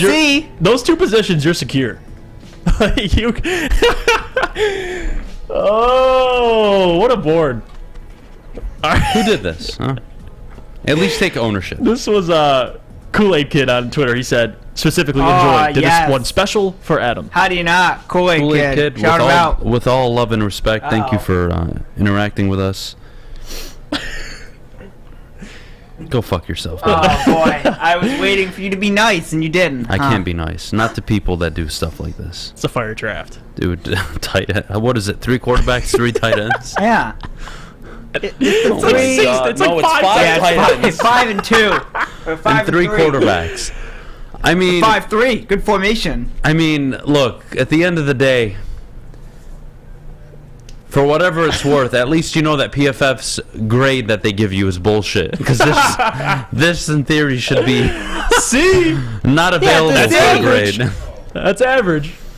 That is hilarious. Right, that's on. a first. Yeah, well done. You got me. All right, let's go from the football field to the ice, Adam. Let's go to the rink, huh? How about those Red Wings? By the way, do you know how to skate? I do. Oh, nice. I do. Yeah, I played hockey back in the day. Oh, were you good? Definition of good. I mean, you can. Good? Yeah, I could. I could skate. Yeah, I could play. You can skate well with a stick in your hand. You can kind of control the puck a little bit. I had great handles. Okay.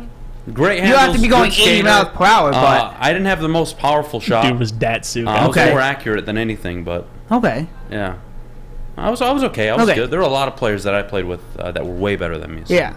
But you can, like, the definition of good would be skating with the puck. Well, like, for context, I walked on and learned how to play hockey. I didn't grow up playing hockey. I just showed up one day.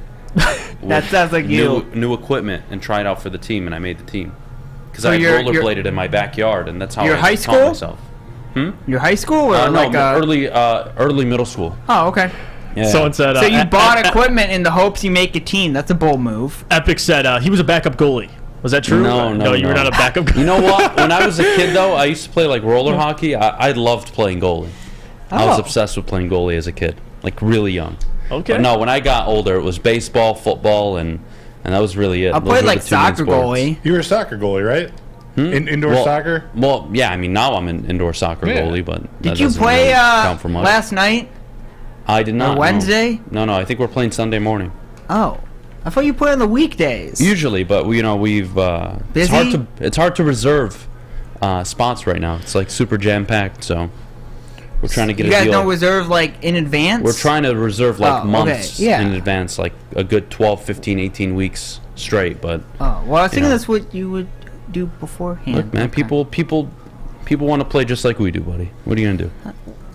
Book early. Adam was great in the Special Olympics. Wow, gee. That's messed up. That's very messed up. I think it's funny. You transition. You're playing women's hockey. Oh God. I would crush women's hockey. No, dude, you would get cooked. You would get cooked out there. No, I wouldn't. Women's hockey. I wouldn't. They'd be skating circles around you. Dude, my ass. At least I'm not even that good of a skater, to be honest. I can't. I mean, skating rollerblade. is, to be honest, here's the exact. Rollerblade hockey's fun. Skating is rollerblading. Except it requires way more balance. Yes. And stopping is much more difficult. Yeah. That's all. That's the only. To me, that's like the biggest difference. Yeah. That's the biggest difference. I remember the first time I learned how to skate backwards. I thought I was a shit. That was like so hard to do. It took me forever to learn how to skate backwards. You guys want to hear a funny story, by the way? Sure. Is it ice the only sport I played like recreationally or whatever the fuck they call it. Is that the word? Yeah, I would say it like is. Yeah. In organized sports growing up, the only one I actually played was football. Up until middle school. Okay. Baseball never. Hockey never. So I walked on my freshman year of high school and I tried out for varsity baseball. Just fucking showed up and I was really good at it. Natural. So we're doing BP one day, right? And I was like, I'd like to think I was like really good at baseball, but anyways, I show up one day and it's BP. Yeah. And all the varsity kids are like, freaking huge, and I'm like this little kid. I could just throw heat, and I'm like a really good infielder. So I played third base my freshman year. And we're taking BP, and I'm like hitting everything right down the middle into left field. And coach is like, all right, I want you to spray to the opposite field. So I start swinging. Center, left, center, left. He's like, Adam, do you know how to hit to opposite field? I'm like, no. He's like, all right, you just got to wait on the ball. Delay. Like swing half a second late. I'm like, that's it? He's like, yeah, that's it. Yeah. And that's how I learned how to hit the opposite field. I didn't know how to hit the opposite field up until then. I just showed up, made the team, had no idea what the fuck I was doing. Yeah. Thank you, Coach. Thank you, Coach. Can you also... Hey, question. Can you also angle yourself, or you can't do that because the ball's coming too fast? Angle? No, that's not how it works. Like here, and then you can switch position. That's not how. I know the ball's coming too realistic. fast, so you can't. You don't stand in the that. box aiming at right field. Like everybody knows what they're doing, and then the pitcher will take advantage and just throw on the inside. Like I loved kids in high school that would try to like line up to hit the opposite field. It was so easy to pitch against. I mean, there's even MLB players that try to hit, especially with dude, it was so bam easy. the shift. I love this Detroit Dabber 313 says, "Okay, Uncle Rico, we get it." What's the joke? I don't get it. Napoleon Dynamite. Yeah, you know Uncle Rico? No, I didn't watch the movie. Coach would have put me in fourth quarter. Yeah. We would have taken states. Oh man. Oh, I love it. Nobody in the MLB can hit to the opposite field anyway, so you're ahead of the game. Well, because they're all trying to hit home runs, right? Yeah. I mean, that's how I was taught to hit the opposite field. Do you wait I mean, on the ball? certain players can. Am I right? Yeah. You wait. Yeah, a little bit with a your little wrist, bit. but You gotta still aim, but patient. Let the ball get deeper. let the ball wait. exactly. Yeah. Let the ball get to the plate. Don't try to get ahead of it. Yeah. We're supposed to be talking about the week. Yeah. By the way, can I just bring this up too? Dylan Larkin, I just keep bringing him up because he deserves all the love and recognition. Absolutely. Last 9 games, 7 goals, 7 assists. Last 9 games. And you take that into consideration, the Washington, the early ejection for, whatever you want to talk about. D-Mac spoke on it already. Not his game. But that's impressive, man. That's been one of the takeaways, too. Bertuzzi playing better, and you're seeing the effect it has on Larkin. I mean, the stat, and I want to just check, in a little bit and get back to you, but the stat I brought up about a week ago, Tyler Bertuzzi, when he's in the game and he's playing well, or just playing in general, Dylan Larkin, the production, and that's the big question with Larkin. How much are you going to pay him? Get him talent, and you'll see how well he can play, because you're seeing it right now over these stretch of games. So, oof, Larkin to me, you get him signed ASAP. What about you, Adam? You pay him. You pay him. He's your captain. I don't want to have to overpay him, but Dylan Larkin has shown this year at least he's a point per game guy. He's been phenomenal. He's your leader. What can you say? I can't wait to hopefully watch this team in the playoffs. I cannot wait. LCA would be jam-packed. This city deserves some playoffs, some playoff baseball, hockey, football, whatever it is. The city deserves it. So let's take a break. When we get back, real quick, the stat: Dylan Larkin has 12 goals, 23 assists, since the All-Star break, and a plus-minus of +6 in 26 games with Bertuzzi this season. 12 goals, 23 assists in 26 games. Stud. Let's get back. Mailbag time. Get your questions in the chat. Jeff and I will answer them. But before we do, Jeff, our good friends over at Swiss Insurance. Let me tell you about them, Swiss Insurance. Be sure to check with them this week for your commercial insurance review. Swiss can help make sure you have the proper coverage. Swiss Insurance, give them a shot. You won't be disappointed. Contact them, mark@swissins.com for more information. By now you know me, Christina Gennari, as the obvious choice in real estate. And you know my website, soldchristina.com, as your #1 resource for buying or selling your home. Myself, along with my amazing staff, pride ourselves on making your home buying and selling experience a relaxing and easy one. Come see why we are the obvious choice. Christina Gennari at soldchristina.com, the obvious choice in real estate.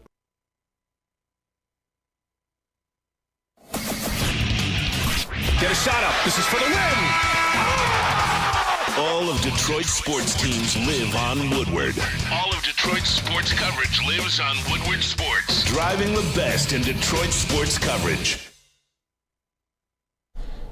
All right, we're back here on the Morning Woodward Show live, woodwardsports.com as always. All right, here's what we're going to do. We're going to start answering your questions, but before we do, I think Michael Gentry, who's our Detroit Lions, wow, Adam, way to go. Detroit Red Wings beat reporter. I think he deserves some love, Jeff. No? Yeah, he does. He's done a fantastic job, man. Me and Mike currently have a podcast, too, The Jeff and Gentry Show. You can check that up. Check that out on all social media, at Jeff. It's The Jeff and Gentry Show. Mike's been doing a fantastic job. He was at the game yesterday. The guy legitimately called all 3 stars of the game yesterday. He does fantastic work. And if you guys haven't already checked it out, Saturdays, You missed the spot. Yep, there it is. Chop and Puck, baby. Yep. Check it out. Saturdays. Him and D-Mac are amazing together. They do great content. It's a good balance of beat writer and former athlete. If you haven't already, this Saturday, weekend content. Woodward's reaching out and doing more of that. Go check that out. Give it a watch. You guys will not be disappointed, especially with the Red Wings playing as well as they have been. Chop and Puck is a must-watch. 1 p.m. Tap in. 1 Eastern p.m. Tap time. in.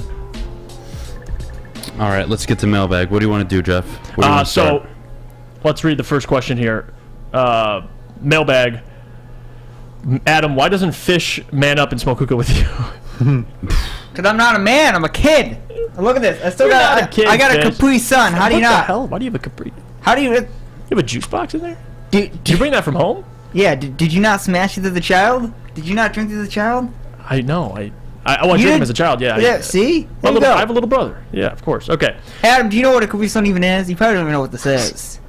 I do, Fish. Okay, good. Well, I don't drink them, though. I didn't know. Anything else you'd like to ask me, Fish? Not now. I think that's good. I just want to know All if you right. knew what it was. Jeff, who are you looking forward to watching at the NFL Combine next week? Oh, I got a couple guys, man. Emmanuel Forbes, one.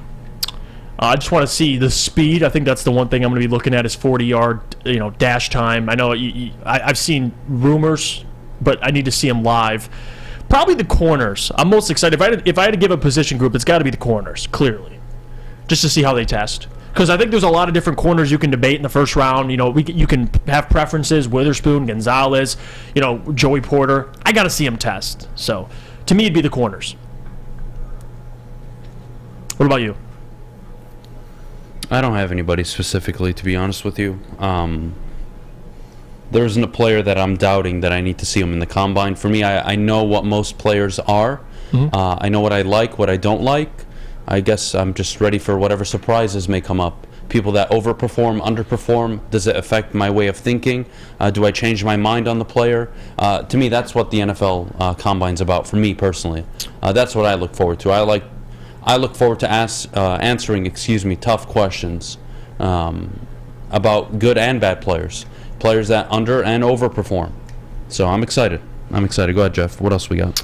So Fletch asked, would you prefer a vet linebacker or a vet cornerback for the Lions? So many options. I'm going to go vet cornerback because at least you have Alex Anzalone if you choose to resign him. He's a veteran. At corner, you have no veterans. So I'd rather have the veteran corner and just draft one in the first round and make my life very easy. That'd be my answer. Mailbag is Adham bipolar. What is bipolar, by the way? Like, I've heard it all my life. I kind of know what it means, but what is like the medical definition of being someone that's bipolar? So like I can legitimately answer this because I don't know if I'm bipolar. So I guess a quick definition would be a disorder associated with episodes of mood swings ranging from depressive lows to manic highs. Yeah, I don't have that. I don't have low lows or high highs. Yeah, so it's like you're low 1 minute, and then all of a sudden you're high. I am angry, and then all of a sudden you get down. I'm an angry person, and then all of a sudden it goes up. No, you I don't outside think I'm bipolar. No, we talk all the time. Well, I mean, yeah, I know. That's different, though. I mean, on the show, at least, I'm angry because I wake up and got to deal with all of you. So here we are. That would be like me being happy for a second, and then 5 seconds later you see me crying in a corner. Yeah, no, I don't think I'm bipolar. You know what's funny? People don't understand too about Adam. Like he really, I don't see you like in rage at all. Like he's a very nice human being. I'll get to that next week. People think you're walking around just yelling at people. It's actually the complete opposite. Get your ass over here, you son of a bitch! Yeah. No, he's a great guy. Right, do NFL mailbag. teams require a white dude with blonde hair to be good? I don't know. Mailbag, would you be okay with drafting C.J. Stroud and sitting him for a year, maybe 2? I'm not a fan of sitting quarterbacks for 2 years. I'm not doing the Jordan Love experiment. If I'm taking C.J. Stroud, that means by the 2024 season, he's my starting quarterback. Yeah. That's what it means. That's what it means. I'm not saying do it. I'm not saying I love it. I'm telling you, if you do it, that's the intention. Well, I don't think he's going to want to sit either. What is it? I don't think he's going to want to sit 2 years either. He's only going to want to sit 1 year. C.J. Stroud. You brought up him sitting 2 years. It was what is No. You're saying as a competitor, he doesn't want to come in the league and sit. Of course he's not. That's why it doesn't work. That's not him. Yeah. That's partly why it doesn't work. Jordan Love doesn't want to sit 2 I'm years. talking American football, and this is how. Okay. Anyway, moving on. Fish, I'm not gonna talk anymore. That's fine. Fish, you made a great point. I'm just gonna leave now. Actually, I will Jackass mailbag. Even if the Red Wings make the playoffs, could they beat the Bruins once? Yeah, they could get 4-1. Yeah, I mean, they could get 4-1 probably to the Bruins. Bruins are probably the best team in hockey right now. I don't think they'll get swept, but that's just me being optimistic. I'd hope they get one game at least to celebrate, but no. The Red Wings aren't a contender yet. They got the Lightning tomorrow. It'll be a tough game. I like this one. Side gray ass mailbox. I like that. How much draft compensation do you think it would take to move up 3 spots and draft Jalen Carter? A lot. Because you're basically calling the Arizona Cardinals. And I know in PFF you can get away with giving up a second-round pick and maybe 2 of them, but realistically, just put yourself in Arizona's shoes. Don't even ask me the question. If you're Arizona and Detroit calls, hey, Arizona, here's why you shouldn't draft Jalen Carter or Will Anderson. We have 2 second-round pick reasons for you. You would be like, you can give me a second and a future first reason not to draft one of these guys. And then we can have the conversation. And even then, with the Lions, you expect them to be a playoff team, so what am I, getting a future mid-round pick? That's not enticing.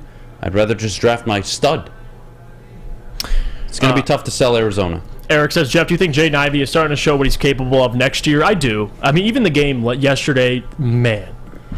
What a showing from Jaden Ivey. And again, putting the ball more in his hands, I think has been beneficial. Just giving him basically free reins for the rest of the season. I do think it's great for his development. So I'd say yes, Eric, I have. Adam and Jeff, would you still draft 2 cornerbacks if you trade for Jalen Ramsey? No. I would just draft 1 and probably in the first round and call it a day.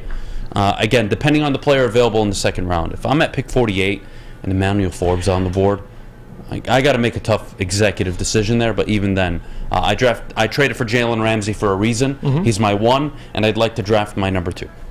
I like this question a lot. Benji asked mailbag. Bijan, Branch, Mayer, Richardson, Bercy, all at pick 18. Who you taking and why? Wow. A lot of options. None.